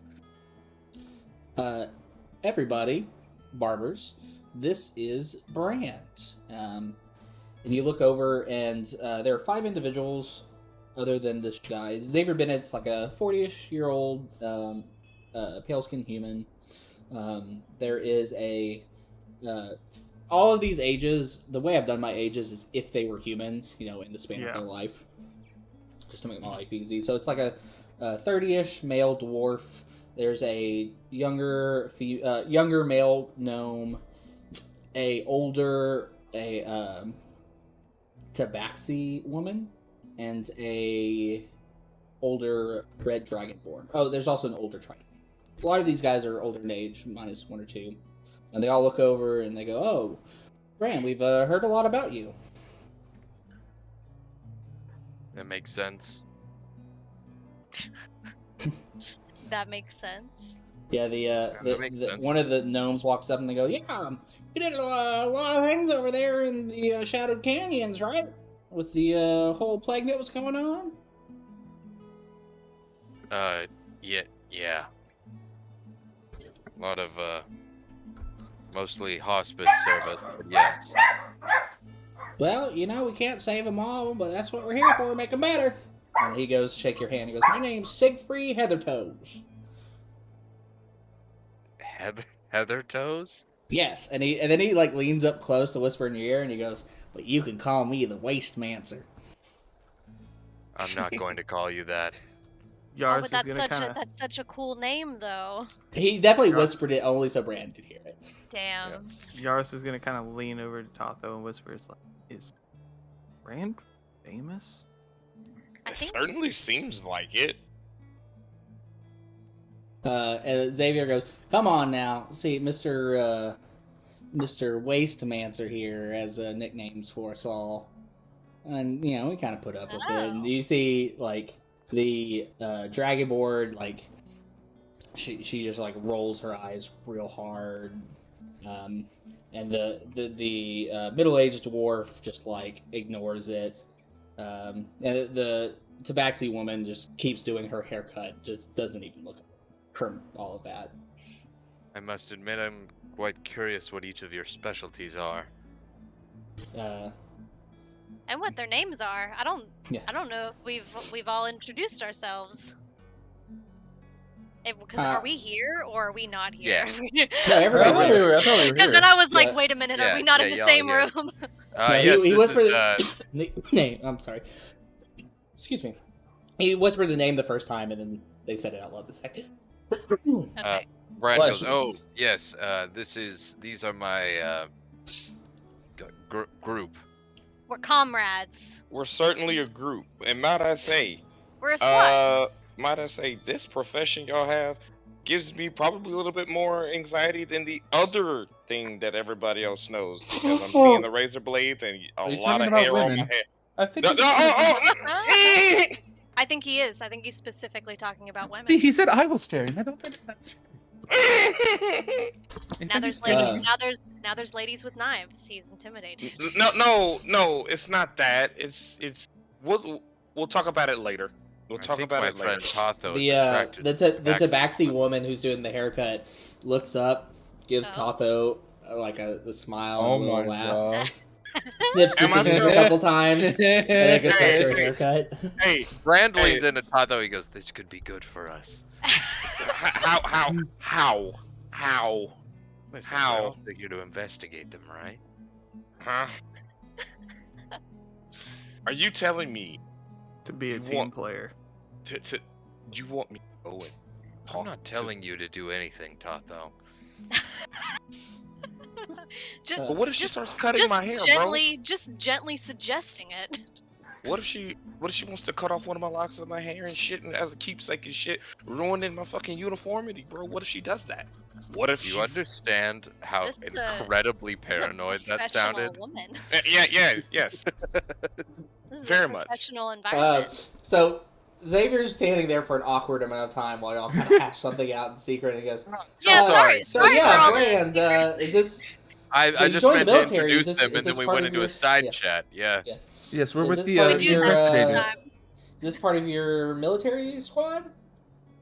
We're the investigators. OOC, we're not supposed to talk about that, right? We're with the military. We're just in the military. He knows that you joined the military. He wrote the letter to get you in. That's right. But he doesn't know that we're part of an investigation squad. Nope. He only knows what you tell him after that.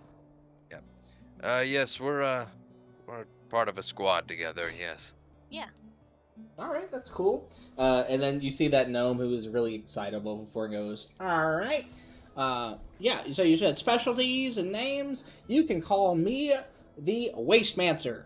I work on, I think that things that, when you have, when you poop, I think you can find things out about your health when you poop." What? And they don't there. He hears the what, and then just turns around and goes, You know Mr. Bennett Huh. there? He's the farm magician. He works on he's trying to get pills and things, kind of like potions, except to go and they last longer. Which one is that one? Which one's which one?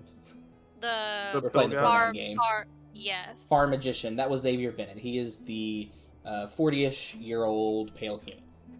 Put it He's the in guy the, who's been introducing and talking to you mostly. So his My name is dude. Xavier, and he is the pharmacist. He's the farm magician. Pharmagician. Pharmacist, The- I mean Yeah, pharmagician. the damn it. waste mancer is the gnome. He's a young Siegfried. gnome. Siegfried Heathertoes. I wrote it down. He goes, this one over here is the gastrometer. Mr. Tharborn Amberspine, and that's the 30-ish-year-old dwarf male. And you see he's kind of put off by this whole thing and shrugs it off. Makes He goes, sense. makes sense. he thinks that your health is derived from what you eat, so he wants you to eat more healthy and live longer. Over here is the Hema Witch. And he does some weird thing with his hands to try to seem scary. She's trying to move. Her name is Dawn Calypse. That is the 40-ish-year-old tabaxi woman that's giving a haircut. Oh, then she's older too. Oh God. So he How goes, dare you. she's trying to move past this bloodletting fad that's been going on and actually into how you can look into your blood to figure out what's going wrong. Whoa! Is there something wrong with bloodletting? She like, because one moment and she like finishes like shaving off the back of the dude's neck, whips him around. She goes, "Let me go ahead and get you out of here, champ," and pays the lady, and he walks. He goes, "I just think that people are doing it a little recklessly, and most people are doing it for the sake of doing it instead of knowing what they're doing." Yes, I mean, I generally would use it before an amputation. Try to reduce the blood flow, right?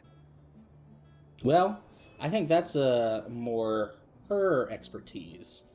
And she points to the like 50-ish-year-old red dragonborn, and then the gnome goes, "Oh, yeah, that's the surgeoness." And she goes, "Yep, I'm the one who does the surgeries around here, and you're right. That is exactly what you would do for an amputee. Seems like you kind of know what you're talking about." Done a few surgeries, though I must admit I'm not exactly an expert. So the Dragonborn's full name was Edna Tixiong, Tixiong. Okay, and then what was the dwarf health guy's name again? Tharbor Amberspine? Amberspine.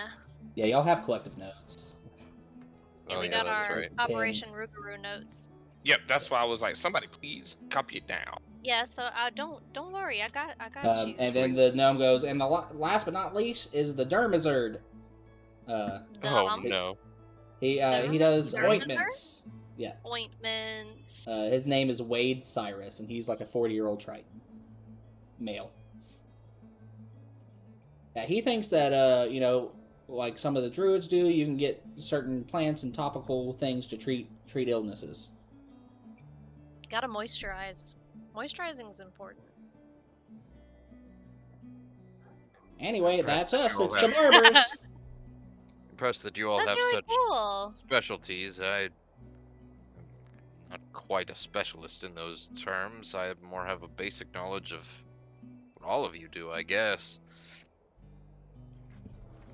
Well, Like a jack of all trades. yeah, the farm magician goes, well, we all have to start with a base of knowledge, and then, and like a lot of sciences, people kind of find something they're passionate about and push that one point of human knowledge as far as they can go, pass it on.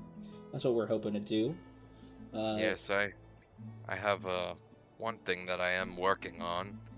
And he pulls out his journal and opens to one of his father's pages regarding the crying death, and points at some drawings of sort of like ingredients to sort of work. It's a working idea on a crying death cure. I was wondering what you thought. Well, I think for that to happen, we need to formally induct you. So, what say you guys after meeting the man? And he looks around to the other, 1, 2, 3, yeah, the other 5 of them. And they all, the gnome's like, I like him. And the Dermizer goes, I like him too. And everybody's like, the other was like, all right, you're a little hasty. Like, come on. And then the Surgeoness goes, all right, how about this? You work on something, wows us a little bit, and we'll let you in. You can look for your notes, maybe something you've done, but what about if you... what about the jug? What about the jug? Yeah, Brand is already unbuckling the jug from his back and slaps it on the table, and then he just slaps the jug, and he says, "Why don't you take that for a spin?" The gnome excitedly walks up to it and spins it on the table. Yeah, That's good. That's good. Does it do something when it spins, Brand? No, it's No? I think it's when it stops turn spinning. the phrase. You unplug it, right? You gotta unplug the little stoppers. Where it goes, yeah, look, and he just picks up the jug and then hand me We a should get a container bucket. of something, yeah. The Triton takes... He has like a little cup that he had like a comb in, takes it out and hands it to you. Yeah. He turns over the jug, pops open a cork, and just starts spilling vinegar into the cup, and starts yelling loudly over the harsh flow of vinegar. Yeah, so it spits out a whole bunch of different stuff: acid, poison, beer, wine, water. I'm imagining it would quickly overtake the small cup. Yeah. Just start spilling everywhere. Yeah, and you Brand see gets caught up and the... like forgets that it's Yeah, pouring. the Hema Witch is like, nope, end it, flip it. We gotta... I don't want to get the mop. Oh yeah, Come of course, on. yeah. And then he plugs it up. At least he didn't. At least he didn't use the mayonnaise. Oh So- God! I was kind of hoping it would be mayonnaise. The farm magician, Xavier, goes, alright, so it's cool, but do you remember exactly what the barbers are here for? Do you know what our goal is here? Why we do what we do? I must confess, I'm not entirely sure. To pursue research, to further things. Medicine being Close. things. I mean, it seems like they want to help people. In a world where healers truly exist, you can pay your tithes to church, get a heal, and druids have certain magics that they can go on the land. There are regular folks who do not have access to these things. And so, we're here to fill the gaps and bring health and wellness to everyone. So, I inquire to you. I think this thing is cool. And he laughs. How does this help us with the mission statement? When we can figure out something that you can do to help us further that statement, you're in. So, I mean, my goal is to use this to help me with alchemical studies. This was a baseline for getting any liquid I need at the time of needing it. And I thought that this could perhaps help me in that direction, and I'm hoping to begin brewing potions very soon. So, being able... most potions come from the druids, right? They come from nature's trinity. And, a lot of good berries and other things. So, what you're saying is you're trying to be able to produce those anywhere. And this thing will help you? I hope so. All right. Well, I think we should take a formal vote. All who agree to allow him in, say aye and raise your hand. All those who oppose say nay. And he goes aye. And he raises his hand. The excited dwarf raises his hand, as does the tabaxi. The surgeoness goes nay. And then what's left is the Hema Witch and the gastrometer. The Hema Witch goes, really thinks about it. The gastronomer really he walks over and looks at the thing and goes, and they both go, aye. And Xavier goes, well, it's official, 5-1. You've been inducted, Brand. Congratulations. And he goes to shake your hand. Brand shakes his hand. Because you are officially inducted into the Barbers. We are named so because, money doesn't come free. Though, hopefully in the long term, we can do something good enough that the military maybe helps things out. Until then, we're doing haircuts. We can get you a chair anytime you want to come learn the craft. It's a good way to make some money. But I think you are in a special place in the military. Maybe, hopefully you can use their resources.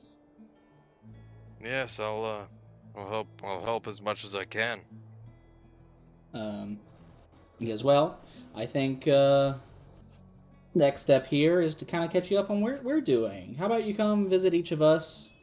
We can schedule some times and you come by our places. We can show you what we're working on. Sure. Sounds like a plan. I'm a little bit busy tonight, but you can come tomorrow night if you want to come see what I'm doing. Working. Actually, I'm sort of interested in seeing what Edna's working on, if that's all right. Oh.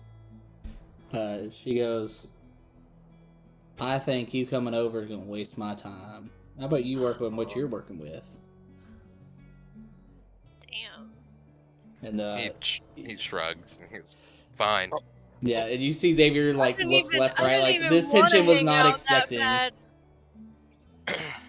He's like, Hold on, which one was the Tabaxi again? I don't want to interrupt. I mean, Tabaxi was the Hema Witch, which she was Dawn Hema- Calypse. Ah, okay. I thought I was Yeah. the wrong. The one giving him all the attitude and said no was the Surgeoness, which is the red dragon one. Gotcha. Because I'm gonna be like, ooh, there's a way in, but never mind. I am not the way in. My No, bad. she seems to just be in a bad mood. overall.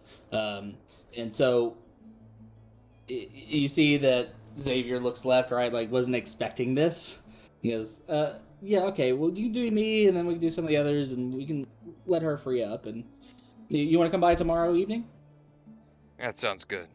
All right. I live over at 329 Midtown Lane. It's over in the the complex down the street. He tells you kind of where he is. And you come over at sunset, and I can show you what I'm working on. Anyway, we still got a full day of work here, so I guess I'll see you tomorrow. Yep.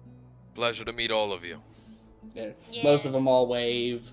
The Dragonborn Scarlet gives you a side eye and kind of goes back to cleaning up her station. The Triton goes and grabs a mop to mop up all the vinegar you have everywhere. Walking out, Vey will turn around and say, "Thank you for your kindness and time. As a gift, and will druid-craft them some yarrow flowers to put on the door." The Tabaxi is the one, she finished up the customer and goes and grabs. She goes, "Oh, these are beautiful. Thank you so very much." She goes and Thank you for your time. She wraps it around the red and white pole, so now it kind of spins with it. Nice. So yeah, it is past noon. We are in the afternoon. Yeah, bro, it's like 8:50. What What do you mean? do you mean? Hey, What do you guys want to do? So as we're walking out the barbers, I'm gonna be like, Scarlett, do you remember that conversation at the first time that we were introduced? Well, Brand was introduced to the barbers. Do you actually remember it by any chance? About what? Necessarily the hair and stuff, and how you didn't know what a beautician was, and the differences between the two. Oh, between a barber and a beautician. Beautician. Yeah. Mhm. They were all barbers though. That was the whole thing, right? They're all Yeah. barbers. You ever heard of the saying that with people change their hair with change and whatnot? And I believe people are going through a lot of different changes. I look at Oh, you think I should dye my hair red? Because I can totally do that. No, you're right. I should dye my hair red. Says the I red feel woman. like where you think I have in mind, they would do it, but they wouldn't just dye it probably red. They'd have a very unique twist to it. But I'm in need of a getting my hair tinted too. Maybe I could introduce you to a couple people that maybe. Oh yeah. Yeah, absolutely. Spa day. Spa day. But Charles, I'm that'd be gonna have pretty- to have a meta conversation with you. You will. You grew will. up poor as fuck. So did you know Huh? a beautician? Is this what's happening? How did you? No. Like It's the family. fact that it's the knowing about your hair texture. That's it. It's just knowing about your hair texture. Okay. It's So not all me. of this stuff about the beautician is Totho blowing smoke out his ass. Yes. Okay. I just want to make sure we're on the same page because you cannot Yeah. afford to go to a beautician. No. Okay. I just want to make sure that you and me I've got and the that audience all- are all speaking the same language. Yeah. It's got nothing to do with that. It's got nothing to do with money. But I will be in the DMs talking to you about it, so therefore I can actually have that like RP ready to go and explain. Yeah, that's cool. I just want to make sure that you aren't just coming up with shit that your character literally could not do. How to do? No, not at all. All right. But All right. But So, since yeah, we have a little bit of change in our pocket, why do it myself when I can get somebody that that is trusted? Do y'all have Get a him little a bit of little bit change of in your money. pocket? Just a a little, just I mean, just a little. A little bit. Yeah, y'all Just- have very little bit. Yeah, but I mean, like it doesn't Y'all have do to be get like paid immediately. tomorrow. So, Yeah, like- I think we today's got- Thursday, so y'all get paid tomorrow. So like Um, I say, Scarlet. Yeah. Doesn't have to be tomorrow. Doesn't have to be later on. I mean, doesn't have to be anytime soon. But I think that you mostly would probably benefit from this, and maybe we can fix up whatever is on top of your head or whatever. What I'm hearing is we got to get Colin back, and then all As the he girls says in that- Totho go on spa day. I was to say, as he says that about what's on top of your head, the mouse pokes out of the hair. Yeah, for real. Yeah. Maisie pops out like, you talking about me? And, Scarlett's like, you mean Maisie? And she like brings Maisie down from her hair to hold her. maybe find a But different Maisie likes place. Maisie likes being up there. Maybe find a different place. You think not? No. I believe if we're gonna be in the military, we're gonna be very presentable. I believe. Oh, I mean, I can just like smooth it down and put it in a bun for being presentable. Sweetie, no, sweetie, no. That shit is frizzed and frayed as hell. That shit's damn near dead. It'd be a miracle if they actually could save it. I'm sorry. What the hell did you do? I at can see school? Scarlet looking very pre Princess Diaries. Yeah, no, for sure. I mean, if Tatho is gonna be my Julie Andrews, then I will let him be that for Scarlet. All right, I'm cutting this off. It is Yeah. afternoon. Where y'all heading from here as Yes. you're having this conversation? What y'all doing? So we talked to the Conservationists last time. We did the boating trip around the swamp. Yeah, so I the, feel like they the would be contacts that like you know to- you have is that you talked to Stepanov during the expedition to the Stepanov, endangered. You yes. also know contacts at the Alcohol Brotherhood and the Restaurant Collective, which are all part of the Greater Guild. So you have many ways to go about this. I know that I remember Stefanov being interested in our assistance with I think with the swamps specifically. So I'm kind of interested in seeing him again, but if y'all think we could go back to like one of like the Brotherhood or the restaurant people, what y'all think? I mean, I kind of agree with you. I think You go see he Stepping seemed, yeah, I think he seemed to enjoy our company. Hmm? Kind of ease our way in for us. I think Yeah. so too. I agree. And you reasonably can suspect that you can meet him at the Conservationist office where you had met him before. That's their central headquarters. Nice. All right. So if everybody's in agreement, we will head off to Bloom Wharf.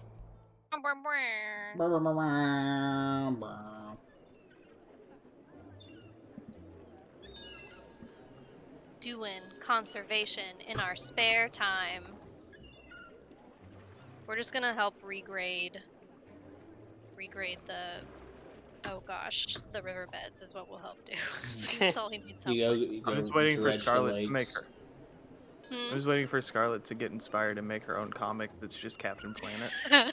Stop She is- it. By the She- 6 of our powers combined. Listen, she is learning how to paint and draw right now, so like I'm not saying it's off That the is canon. table. All right, yeah, you guys make your way to the Conservationist office, and as you approach the door, you hear muffled yelling inside. Oh. Scarlett's gonna listen in at the door for a second. Oh. She's gonna take that glass that was full of vinegar and put it against the door. Do I hear anything? It's a thick wooden door. You're like, well, I'm not gonna well, I agree. Okay. Well, if she can't hear anything, she'll knock, I guess. The knock, Yeah. knock, knock. And you see, opening up the door is a white female human, about middle age. She goes, "Yeah, how can I help you?" Hi. I was wondering if we met Stepanov during the Red Bloom Festival, and we offered him some help with the conservation stuff. And he said we could come and talk to him about helping out. Okay, yeah, come on in. She brings you in, and you can see that, from what you can tell, the people who were yelling was this lady, and then a male halfling, kind of past middle age, who was kind of closer to the door, and then in the back you see Stepanov, this massive Goliath, hand in head, just like bored from this yelling conversation that's going on. Hey, Stepanov. Oh, hello, comrades! You came from the festival, yeah? Yeah. We came to help out, like we said that we would. We had some other stuff to do for a bit, but now we're here.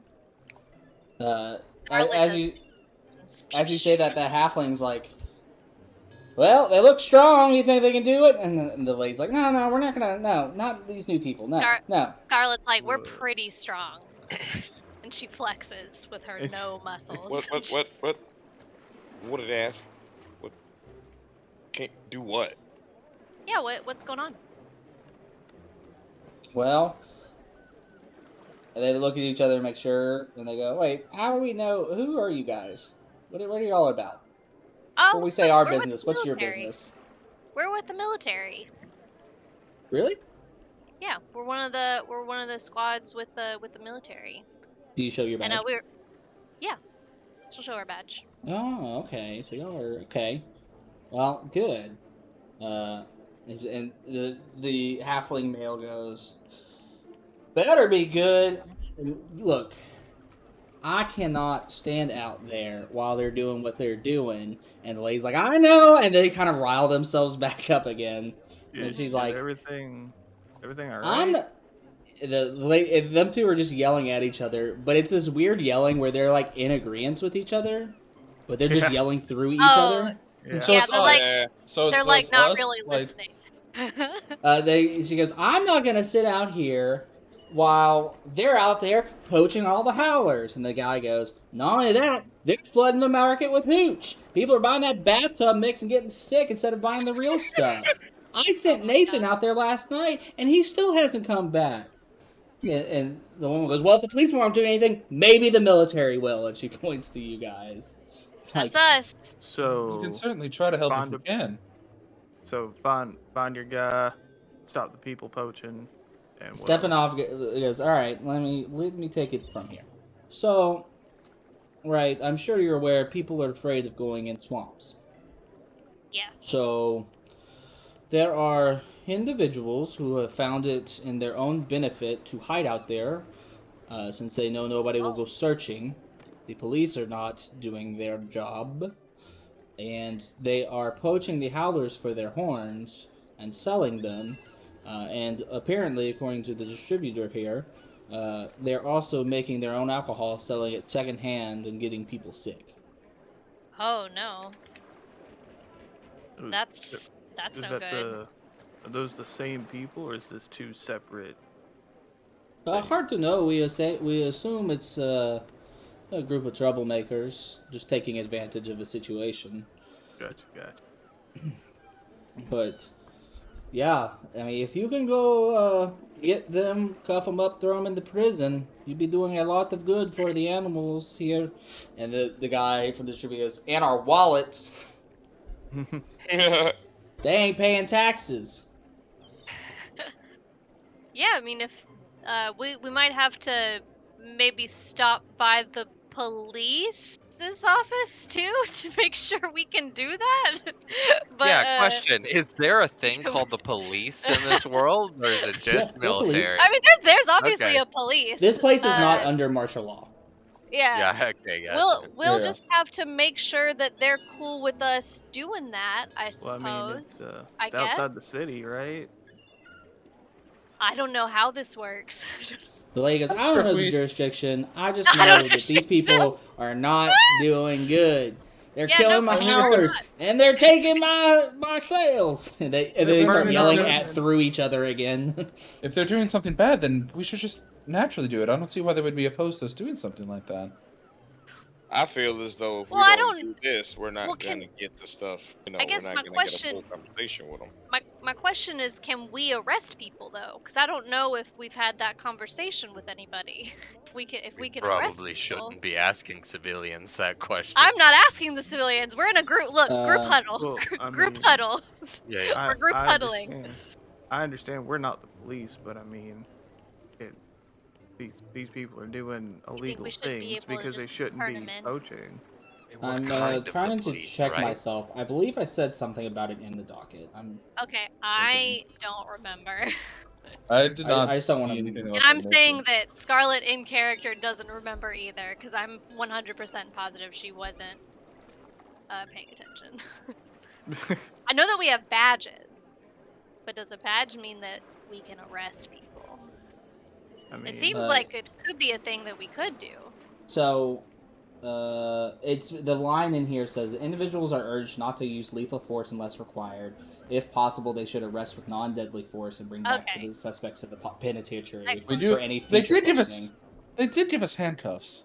They So I would did. imagine Oh that- man, manacles, they did. yeah. They did So give us. I would manacles. say that Shit, that yeah, we your totally own can. line of questioning is if it pertains to your specific like field of Sure. Operation Rougarou and you can justify what you're doing to a panel of people much above you. Okay. You should do Then that, we're- and then then, we're and then good. they double down on the like we don't want a mobile killing force in the military's killing people, right? So Okay. I think yeah. if you can, it's a matter of can you justify it to both the police and your superiors. If the Okay. answer is yes, then you should be able to arrest people. So we asked for forgiveness, not permission. Got That's it. what I'm hearing. Yeah. Okay. Yeah, no, we can do that. That sounds right up Is our there, alley of what things we can do. What direction or part of this was your other member going where? So yeah, the guy from the distributors, the halfling goes, well, I sent a fine young man, Nathan Laverath, yesterday, to go find him. He believed that they were out in the West Glades, a little bit northwest of here. He's a nice young man, and he hasn't returned. So the other part is that seems where he went. But from whatever we've heard, people in the underground talk about where they're buying the hooch and the horns. They're located somewhere out that way. Okay. So in the West Glades. Yeah. Okay. Northwest. Yeah. I think we should be able to help you guys out. Yep. Sounds like it's Well, kind of in our wheelhouse. It I hope you literally is can. our warehouse. Because I'm just sick and tired of them going out here and killing them damn Hey, Howards. hey, And I'm sick of them taking all the Martin man, They Scarlett's just go back hey. into it. Scarlett's Man. nodding along. She's like, "Yep, I think And they just go back into the same shit. we could probably." It's like an old married couple. Yeah. We could probably leave, huh? I think we. Yeah, I think we got it. Yeah, good. yeah, We'll because just all it's gonna do is just give me a headache after a while. So, what do y'all wanna go back and get supplies and then start heading out, or wait till the next morning, or what y'all? What time is it? 'Cause Right it's now, around. probably about 6 o'clock. Oh, okay. And I then. mean, we'd be doing night hunting basically. Yeah. It'd probably be safer during the day, huh? I mean, yeah, probably. Probably. Hey, we go with a good night's rest, fresh mind. I think we'd be able to. I think that'd probably be in our best interest. If we start in the morning. Would we be able to request things tonight and then have access to it in the morning? Something like if we asked for potions or something, would we be able to have access to that? I mean, like a trip if it gets to the approved, swamp? maybe, but that's a pretty quick That seems like, turnaround. yeah, that's probably not gonna happen, I guess. I would say the bureaucratic workday is done. And you Yeah. would probably understand that. Okay. You know, we should really have sort of like a storeroom of sorts that we had access to, that we could just like grab some easy things. I mean, we have those chests. We do have the chests, but those are just filled with our things, I think, huh? They Yeah, didn't have... but I mean, we can as we get get things and then keep them in the chest and grab them when we need them. Yeah, we should work on that. We do need to work on that. Well, I mean, you know, we're getting paid, so maybe pretty soon we'll build up enough to start getting a stockpile of things that we need. Yeah. All right. So it's about 6 o'clock. You've decided to do things first thing in the morning. Is there anything else you're doing for the evening?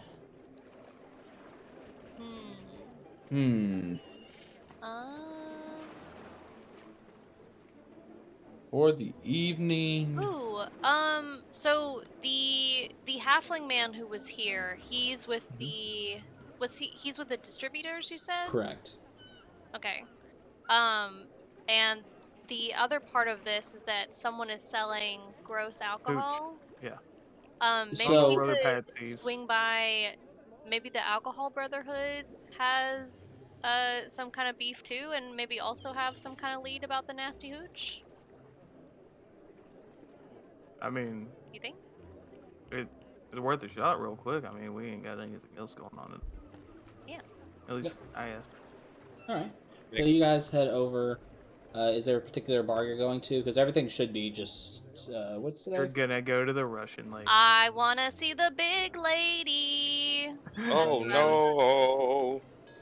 Well, she just saw Big Man. She has to go see Big Lady. Even it out, balance yeah, it out. it's Friday, so Big they're still man- not open. They Big took man this good, week off. big lady better. Also good. I thought it was Thursday. think today's You're right. It is Tuesday. Thursday. It is I Thursday. thought today was I Tuesday. can't count that high. Is today Tuesday? I'll gladly pay you Tuesday for a hamburger Emily, please today. stop. All right, so you head over to In Clear Spirits,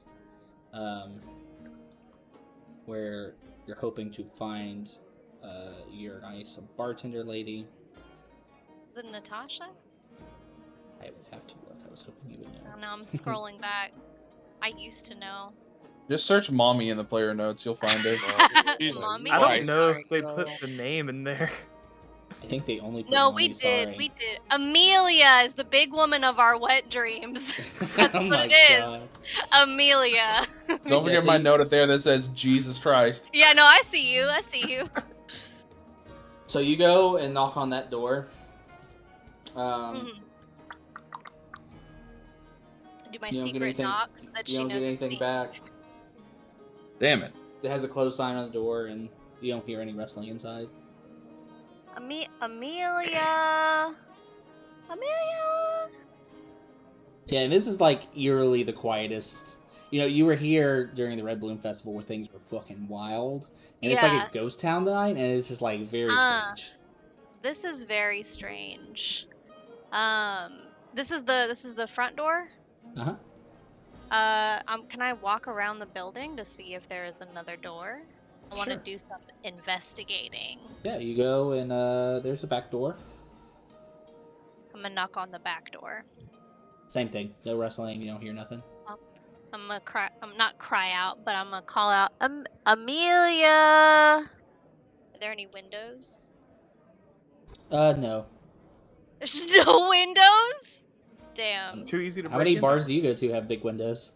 Not big windows, but like there might be a window. Windows. I feel like a front window is pretty reasonable for a bar, like one front window.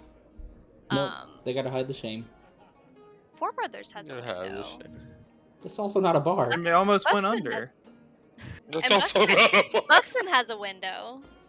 I feel like lots of That's places also have not a windows. bar. How is it? I mean, it's like a bar. It's a Look at There's you. a brewery. bar in Upscale. there. Look Anyway. at you being upscaled and spoiled. Anyway.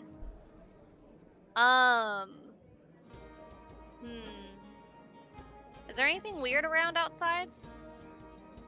Other than Can the I fact look- that there ain't shit going on outside, no. Other than the fact that we're there. Yeah. Can I try and don't- can I try Charlotte, and I open don't- the door? Are the doors all locked? They're locked. Scarlet, Damn. I don't think anyone's here. Yeah, no, that seems like it, huh?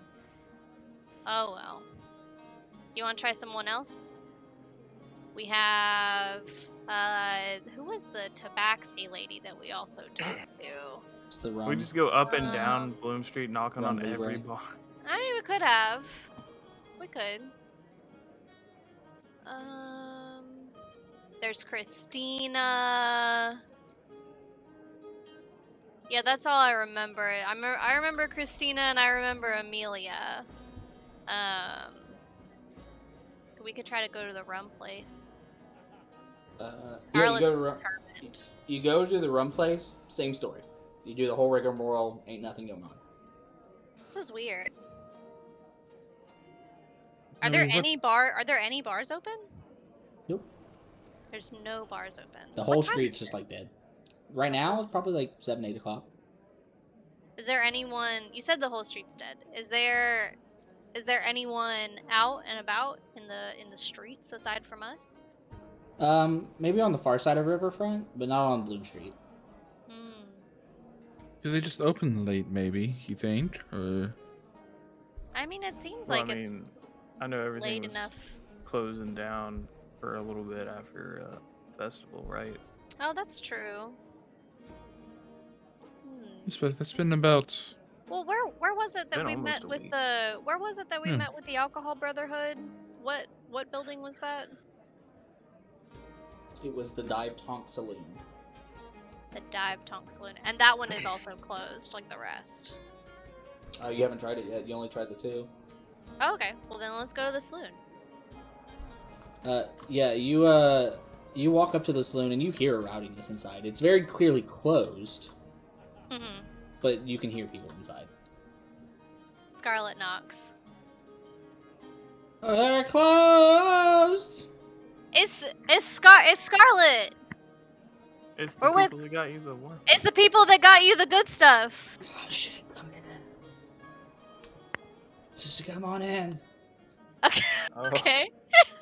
Scarlet Uh, opens the door. They haven't stopped drinking since we left. Scarlet's like, "Hey, how y'all doing? You What's see the sight? people What's the are sight that we fucking. see?" You guys walk in, and all of the members of the Alcohol Brotherhood are fucking rolling. They are Oh, man. just on some shit. Oh man, you guys really go hard, huh? You all alright? You seem a little out of sorts. The dwarf cowboy guy. We finished the wormwood. It's so fucking good. Oh my god. Man, y'all are in it, huh? Oh, comrade, hello, it is. Thank you for again. It is good. I don't want to sound pessimistic, but I don't know if we can. Yeah, I don't know if get they're any gonna know anything. information. I don't know. Man, y'all really committed. Y'all really committed to all this, huh? It is best time of year. They And you work see, hard and they play hard, it seems. you see the Tabaxi one go, yo ho ho, and alcohol, yo. She takes a swig. Oh my god. And like y'all, once you're here, you remember that they say like they close the week Yes. after. Yeah. They And, like, closed the whole week. Yeah, because they have to replenish their stock afterwards, and also But they mostly get wasted. Yeah. Yeah, this is like the one time a year where they're allowed to. let They're like loose. closed and they're on vacation. Yeah. Yeah. They're open okay. every other day of the year. Okay. Well, look, Yeah. we're sorry to bother you guys. We kind of forgot y'all were gonna be closed for the week, huh? Yeah, and they're like halfway between like rolling on drugs and drunk out their mind. This stuff really y'all- fucked them up. Y'all are having a good time. Yeah, let's. I think we should just let them. Yeah, we'll leave you guys to it. You know, we've got. Man, we would stay here with you and party, or I would stay here with y'all and party, but we gotta be someplace in the morning, and I don't think I'd be any place in the morning being where y'all are at. The tracking board goes, "Who are you?" Oh, don't worry oh, about it. shit. Who am I? don't. Oh, Oh I my wish- god! He starts Honey, looking at I his wish- hands. Honey, I wish I could remember. Oh All right. god! It's all. Who am Anyway, anybody? who am? We didn't write down all of y'all's names, I don't think. Anyway, you would have them, but yeah. they're somewhere. So, All right. Well, end I the session. guess. I guess we're done here. All right. It's But now this like was 8. fun. It's now like Yeah. 9ish o'clock. It's getting late. Yeah, let's turn in after. Yeah. All right. You guys head back to good old Fort Marshall to your quarters. Is there anything else you guys are doing this night? Nah, nothing. I think- No. I think just standard getting ready for bed stuff. You know, train Maisie, wash my face, pat my hair down vaguely with a brush. And then go to- Not even brush it. Just fucking hit it with Just the sort of like brush. bloop, bloop, No, bloop. I think she has a brush, but I think the bristle part is sticking out, and she's using the back side of it. Yeah. Bruh. Can I check my trap on the way back? Yeah, sure. Roll a survival check. For now. Okay.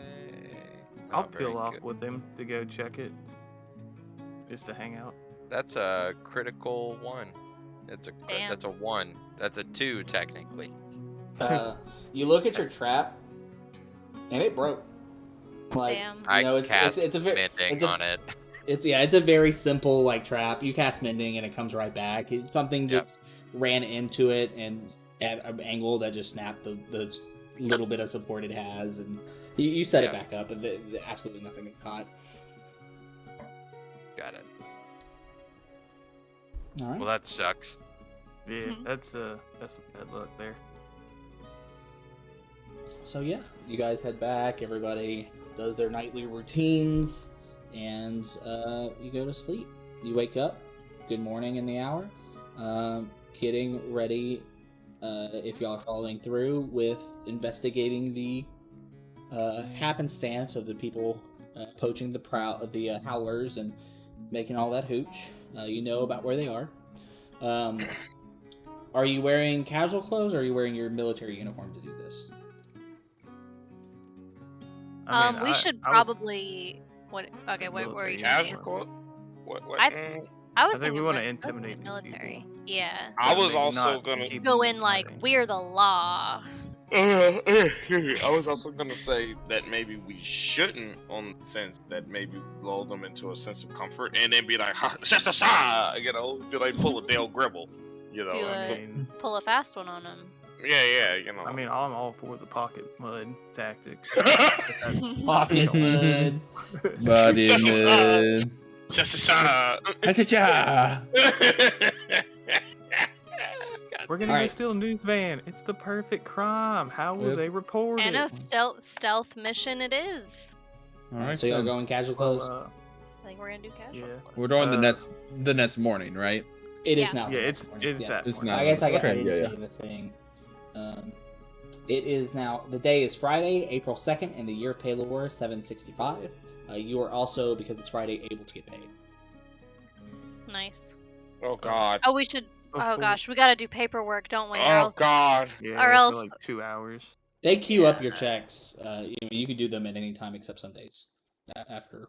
Well, you just do it After when the we fact. dispatch. How long are we going to be gone? It can't possibly be done that long. Well, we might be gone a long time, which is You why. think so? I mean, I but mean, if we're in the we're swamps going- for that long, We're gonna not be need going the out money. into the swamps. Well, no, but we can start the process and then pick up the money later. But that way it's ready, right? That's how it works. Well, It takes we have about to 2 do hours to get the paperwork. check, and then cashing the Yeah. check is pretty quick. Oh. I mean, I'm still for cashing the check just so that we have it. But it's whatever y'all want to do. We can always do it later. I mean, either way is fine. But we're gonna do both, so it order doesn't really particularly concern me. Well, I've Alright, heard well- 2 people well, then against time- 1 for. We will. Well, I mean, I'm not. I have very little Scarlet- opinion on this. Huh? I say Well- we just go and then Yeah, time is do the probably a chats. Yeah. Do the chats later. The Yeah. checks will always be there. My Um, money will always be there. If we're gone for a So- fucking week, I get 2 motherfucking checks. Franz Okay. also has his appointment with the pharmacist. Oh, yeah. Just to remind you of that. But so yeah, you guys get ready. Is there any Uh, other prep you do before you head into the swamps to try to nap these Ooh. guys? I don't We gotta make know. sure to bring our Oh, manacles. I did change out one of my spells, Tyler. You got it, Chief. I changed out Earth Trimmer for Entangle. Okay. So- I'm... Oh, Okay. Tato is going to look at his standard issue and have his standard issue in one hand and have his father's sword in the left. And it's just gonna stand there and look for a minute.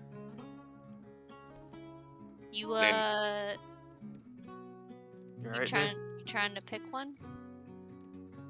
I think it's a little more than just that. It's gotten me. I don't know, man. Let's just go. And he Well- just. Well, I was just gonna say, before we head out, we have these boots. Who would want it? Oh, we do have the special boots, the swamp Yeah. stomping boots. Boots of marsh stopping. Swamp. You guys got boots? Yeah, Yeah. you don't remember? It's been a while. It's been a minute. It's got the crystal in the heel to keep you. Chef gave you Slog that. him It keeps down. you from sinking in the mud. Yeah. Huh. I wasn't sure I who. think- Because I I'm think good one without of our. Well, I kind of think Tatho should maybe have them, huh? Because he's gotta be running up on stuff to wipe at him with the sword.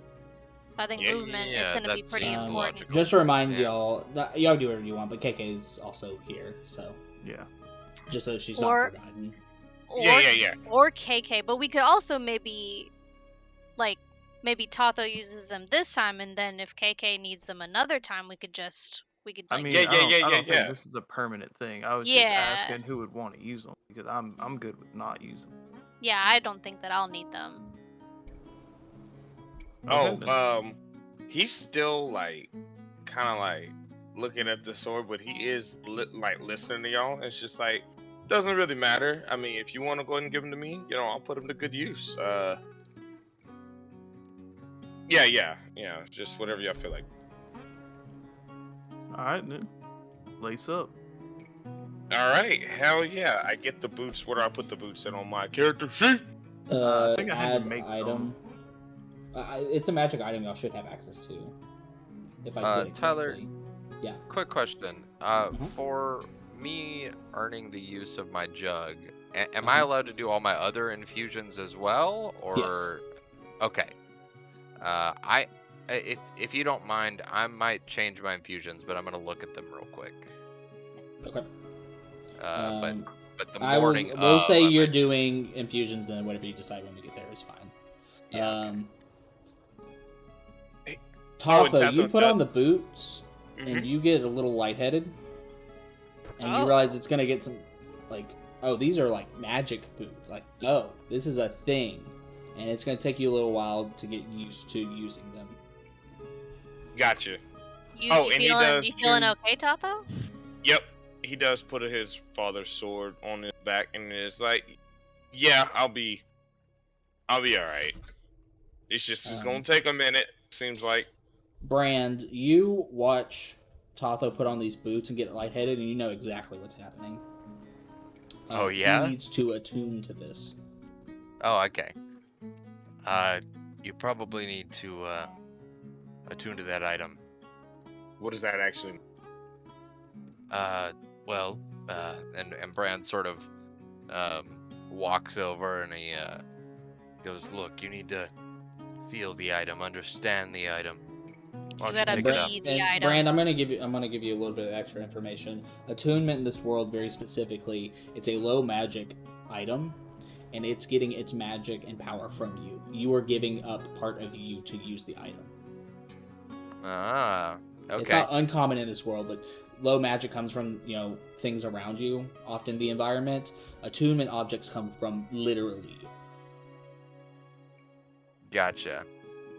Gotcha. So that's why you felt lightheaded for a second. It just took a little bit of blood from you, like in Kill a Kill. Like a Just leech. a little slurp. Yeah. Just a little suck. Just a little suck. Just a minor one, right? Slurpy Just a slurp. minor one. Just a So little that's blood why you can slurp. only. That's why canonically you can only have so many attunements, because it will literally just take more than you got. They slurp up your blood. They say num num num. So Brand helps you out, like, figure out how to attune to it and figure it out, and that takes a little while. But the rest of y'all listen in, and y'all understand how it works now as well. Nice. So yeah, any other things this morning before you head out? Would we say that Tatho is our main damage dealer? He is definitely our upfront person. Yeah, Well, he's he- your. Well, we haven't seen him fight yet. I mean, that's That's true. That's true. Oh, No, we no, we didn't. haven't. You We saw him didn't. at Haven't. boot camp. We saw saw him him. Hit We dummies. saw him at You boot saw him camp. like hit dummies. He's your Right. only upfront fighter. Okay. Okay. And do we? I'm sorry. I'm trying to remember everybody's. So Expertise. yeah, is Yaros a ranger? Yeah. No, he's a. No, he's you're- a I fighter just shoot too. things, man. What you talking about? He's a fighter Okay. too, An archer. but he's going in a different Let's direction. I'll pull a DM we're having. It's a been a show. while Y'all have since this we fought conversation in together. character, I think. I love it. Okay. Oh, Let's have this yeah, let's go conversation for in it. character. Let's go. Yeah. Okay. So all I need to know who's attacking all the time. Which one? I swing things all the time. I don't really have time to really think. That don't do Yeah. me no. That don't do me no good. You Well, know? tactics. We talk tactics where each of us is gonna be. I'm more of a in the back kind of person. I don't think I could get hit too many times before going down. Yeah, So KK Tatho interjects is and goes, "Yeah, Tatho yes." also a fighter? Yeah, we have two fighters, but one's Okay. going to be an arcane archer, I think, leaning, and the other is a frontline fighter. Okay. KK go, yeah, I'm really good at sneaking around and trying not to get hit, but once I get in, I stab him real good. Yeah. Yeah, I kind of hang back a bit, but I mean, I can be like the middle in between whatever it is and you backliners, make them look like a pincushion. Yeah. Okay. I'm- Good. my- Brand I've walks got a up. sword too. I mean, I'm not as good with it, but I mean, it'll do. Do you carry a crossbow or a longbow? Oh, I have a longbow. Brand walks up to you and he puts his hand on his jug and then he puts his hand on your longbow Oh my. and Oh my. looks almost like he Hey, transfers yo. energy. And you have a +1 to attack and damage. Oh, Nice. Ooh. That's good because he has a big attack bonus anyway. Yeah. All right, and whatever infusions you give out, remember for Yeah, next remember turn that as these well. go away. These will change often, Yeah. so just remember for today you have a +1. You probably put in the notes. All right, anything else we're doing? I think we. Great. I mean, I just I'm throwing this out bringing- there, yeah. out of character. I don't know how y'all are organizing your stuff. I've been putting everything in the backpack thing for what I'm keeping in my chest, so that I have it separate. So I've been like grabbing my manacles and moving all that kind of stuff over. Yeah, that Yeah. was. There that was is sort of encumbrance my here, plan. although I don't know that anybody owns enough stuff to be encumbered yet. Mm-mm. But it'll just tell you when you're throwing that encumbered. out. Yeah. Not trying to. Maybe Charles if you have Can 2 you- swords, but that's about it. Yeah, I have the manacles on me. I have a couple of maps on me. Yeah. So anyway, sorry, I'm not So I trying got- to nitpick. That's fine. No, anybody or nothing. Good. I'm gonna go ahead and force y'all out the door. Yeah. That's good. Yeah. Force us out the door. You guys arrive. Just watch the stream for now. Into over in the West Glades where they said, and how are you going? They give you a pretty good direction of where they believe it is, and it narrows down the path, but it's still a big ass swamp.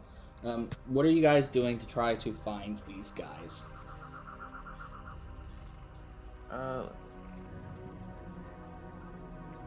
I was thinking we could try tracking again.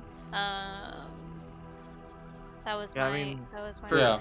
I know. I'll allow me, everybody to do specifically- like a thing. Ooh, and roll. So if they're hunting the howlers, then Uh-huh. I would suggest going to where we saw the howlers and starting there. Well, not only that, Um, don't we have a? Never mind. Y'all go. The have a howlers what? were in a different part of the swamp than where they said these guys are. Oh, Where you were before. So they weren't in. is They weren't not in where these guys Westwood. are. They were, but it was in a different part of West. I mean, it's West Glades is Well, everything then- west of the river. Well, then what I would like to do is try to use my knowledge of like where the howlers would be, and then start from there, like sort of the Sure. environment that they would want to be Roll in. Nature with proficiency bonus. Can I assist with that roll? Because I was gonna say. Everybody can choose to roll their own or assist someone else. Everybody I gets will- one thing. Everybody Yeah. gets one thing they can do, or assist. And if you're specifically looking for howlers, you'll get proficiency. If you're looking for other things, you might not. So just tell me what you're trying to do. I'm going to be looking for things that shouldn't be in nature, so like footprints or Yeah. scratches or markings. You roll survival. Okay. So no extra proficiency. Right. with right. with proficiency, I got a 12. Okay. Ah, Oh, God. Would you Damn. roll it? Wait, if I assist, is that advantage? Yeah, she can Yes. have advantage. Yes. Sure. Yeah, Oh, would you- cool. Yeah. Nice. Are the howlers endangered creatures? Yes. Yes. Oh. So you're gonna Alright. roll. Did a lot better this time. This is gonna be 19. That Great. would be a- I rolled a Nature. 9. It's gonna be nature. Yeah, I saw your 9. Nature with Man. proficiency, whatever your proficiency Proficient. mod is. Okay. And I'm gonna roll for KK. She crit. Hey. Point, point, point. Oh shit. Oh man, Tatho. What is my proficiency bonus? You got a also? negative Plus 1. 2. Yeah, everybody Yeah. should Be I a think, level have plus 1. 2 right Yeah, now. yeah. Plus 2. So that plus. All right. So, I was- oh, what were you saying, Mark? I was just saying, I was gonna try to look out and listen to see if I can find like areas or directions where I'm not hearing animals, because I feel like the activity of people would have scared them off. So I was trying Sure. to. Roll perception. Poopy. That's 11. Okay. Not too bad though. Scarlet, you go like, everybody's like, okay, I'm looking for foot tracks. I'm looking to see where it goes, and everybody's trying to be quiet. And Scarlet, you go, wait. And you hear the sounds of howlers. You hear the hope. Huh? And KK goes, there. She just nailed it. She's like, they're there. And you now know the direction that they're at. Okay. Are you guys, how are you approaching this? Are you trying to be stealthy? Are you trying to go guns ahoy? What's the plan? I think we were gonna try stealth, huh? Mhm. Yeah. That's why we're just. All out right, here we're on going a to go regular ahead and patrol. do a group stealth check. Oh boy. Oh. I will KK. I love how Hey. everyone is nervous KK's about that. killing it. She got a 24. Hey. Ooh, yeah, brother. Look at Hey, me. can I take Where off was my that armor? earlier? Can I take off my armor to get out of the disadvantage? Are you Because I going have to the- leave your armor in the swamp? No. If Shit, you're wearing I'll it, roll. you have the. I have the All disadvantage. right, everybody roll, and then I'm just going to go down so everybody can talk over each other. Emily, what'd you get? I got a 19. Okay, Mark? I also got a 9. Colton? 9. I have a Uh, disadvantage. Connor? 17. And Charles? A fucking and Okay, 4 of you guys killed it, so y'all successfully make it through the swamp. You're able to kind of hold down his armor. As Tatho's like chinking, he grabs the armor and he goes like, no, because she's real good at sneaking. And then lastly, I would like everybody to do a regular perception check. No helping everybody there. Dude, I'm cheating. Oof. Oof. I got a Oh my 12. god. I haven't rolled a single good roll today. 6. did I roll a 15? That's what it looks like. I have a proficiency in perception. The fuck? Yeah, that makes sense. So, yeah, your roll? Yes. You know, the KK's like holding up your armor, trying to keep it from chinking, and Tatho, you look, and she looks, and Yaros, you look. All the 3 of you spot in the distance what's obviously a camp. I'm now going to add you to the thing. Nice. Nice. We did it. We did it. We did it. Did it. Yeah. Okay.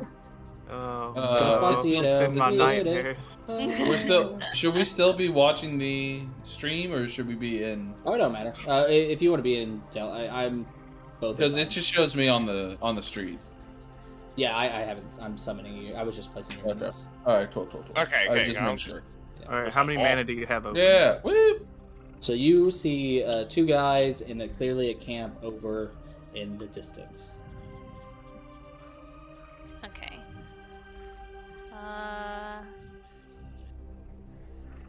Which direction is it? Oh, I see it. It's if Yeah, you go where it's- we're it's along looking the and you go, perimeter. yeah, It's along the perimeter. Yeah. Yeah. it's literally northwest. If you look on the compass in the bottom left, Uh-huh. and just go all the way to the edge. It's these guys. Is that them?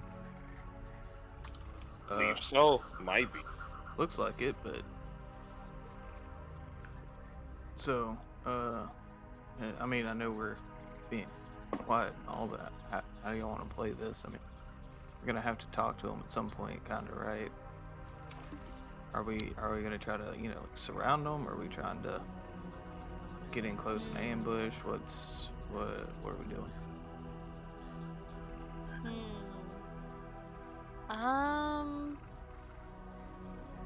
I mean, Y'all want to just try to We're talk in? to them? we're in civilians. Man, I don't know. Yeah, we Y'all should try to wanna- talk to him first. Maybe I mean, one y'all of us. wanna- Maybe one of us tries talking to them while everyone else is hidden away. Oh, there we go. I'm not very good with. Maybe I'll I can be- tag along with that I could- person that talks to him. Yeah. I'll be hidden away. Maybe ranged people hidden away. KK I think- needs to be the one sneaking 100%. KK goes, I mean, I'm really good at sneaking, but I can talk. Scarlet, you're pretty good at talking too. You're right. I'm pretty good at talking. Yeah, I mean- guess if I can talk. Yeah, no, I can do that. I mean, I'll cover y'all. Sure. Okay, well, how about we send out Scarlet and Totho, and the rest of us will play back row. I think that All right. works I out agree really with well. that. What's the play? We're going in with interrogation, or we're going in with I'll be like? the bumbling oaf. The bumbling oaf that's mean, just traveling with you, you know, and What do maybe you? have inquisitive questions and We just just play happened it. upon. We Yes, just happened yes. upon. Okay. Yes, absolutely. I mean, that might seem a little coincidental. Yeah. Well, let's get a story straight, right? So why would y'all be in the swamp this far out? Y'all are pretty far out. Not extremely far. You're not as far out as it took you to get the Wormwood, but you're like almost certainly further than like anybody just walking around like the perimeter of the city, for example. Out of my got it. Flora knowledge, would I know of anything particular that would be this far out? Our gators far out. Ooh, I'm why sorry, you think I of got that? a message from someone. What'd you say? From my Flora knowledge, would I know of any plants that are important to this area of the biome? Overall, the biome around the swamps where you're at are pretty similar. They only start to really diverge whenever you get closer to the Gulf, which is like a considerable way out. Gotcha. Not unfathomably out, but like it's where you're definitely in brackish waters here. If you get closer, then they become more salty. If you head back towards the lake and upriver, then they become more freshwater. But most of the swamps surrounding Rougeford are going to be pretty similar. All right, I have an idea. We could just say we're looking for Rougarou. Hey, we could say we're looking for Rougarou, Hey, or no, that's fantastic. or we could say that I'm looking to try to catch the gator that gave me these nasty scars. Hey, man, I mean, either one's fine. I don't care. I That's think the just- one that's more believable is I could be the big hulking man that's like, what are you doing out here? Well, shit, I'm looking for my own bounty myself. I'm just passing through, you know? Yeah, I mean, if y'all want to go with that, that's great. Like I said, Sure. I just didn't want us Yeah. walking up and not having something. Yeah. No, you're right. That sounds good. We're also hunters, and Yeah. maybe they'll talk to us. Mm-hmm. So, Totho's going to play big, strong guy, got hurt, trying to hurt. Emily's kind of the voice of reason behind that, and everybody else is going to go hide and play support, right? That's the plan? Yeah. I believe so. All right. I'm going to move Scarlet and Totho. Yep, yep.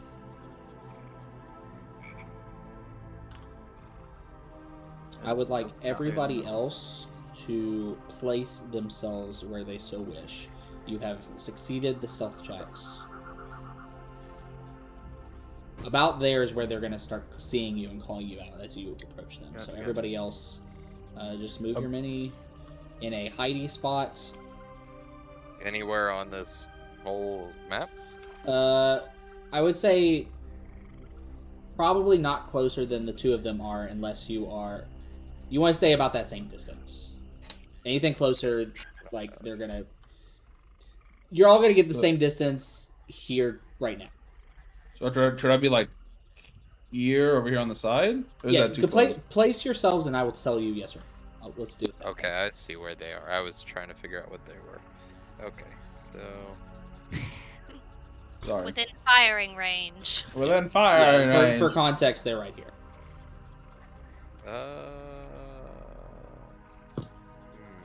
I will say KK got like a 21st. So I'm gonna let her be right there. Along this crossbow. Why are you rolling so hot?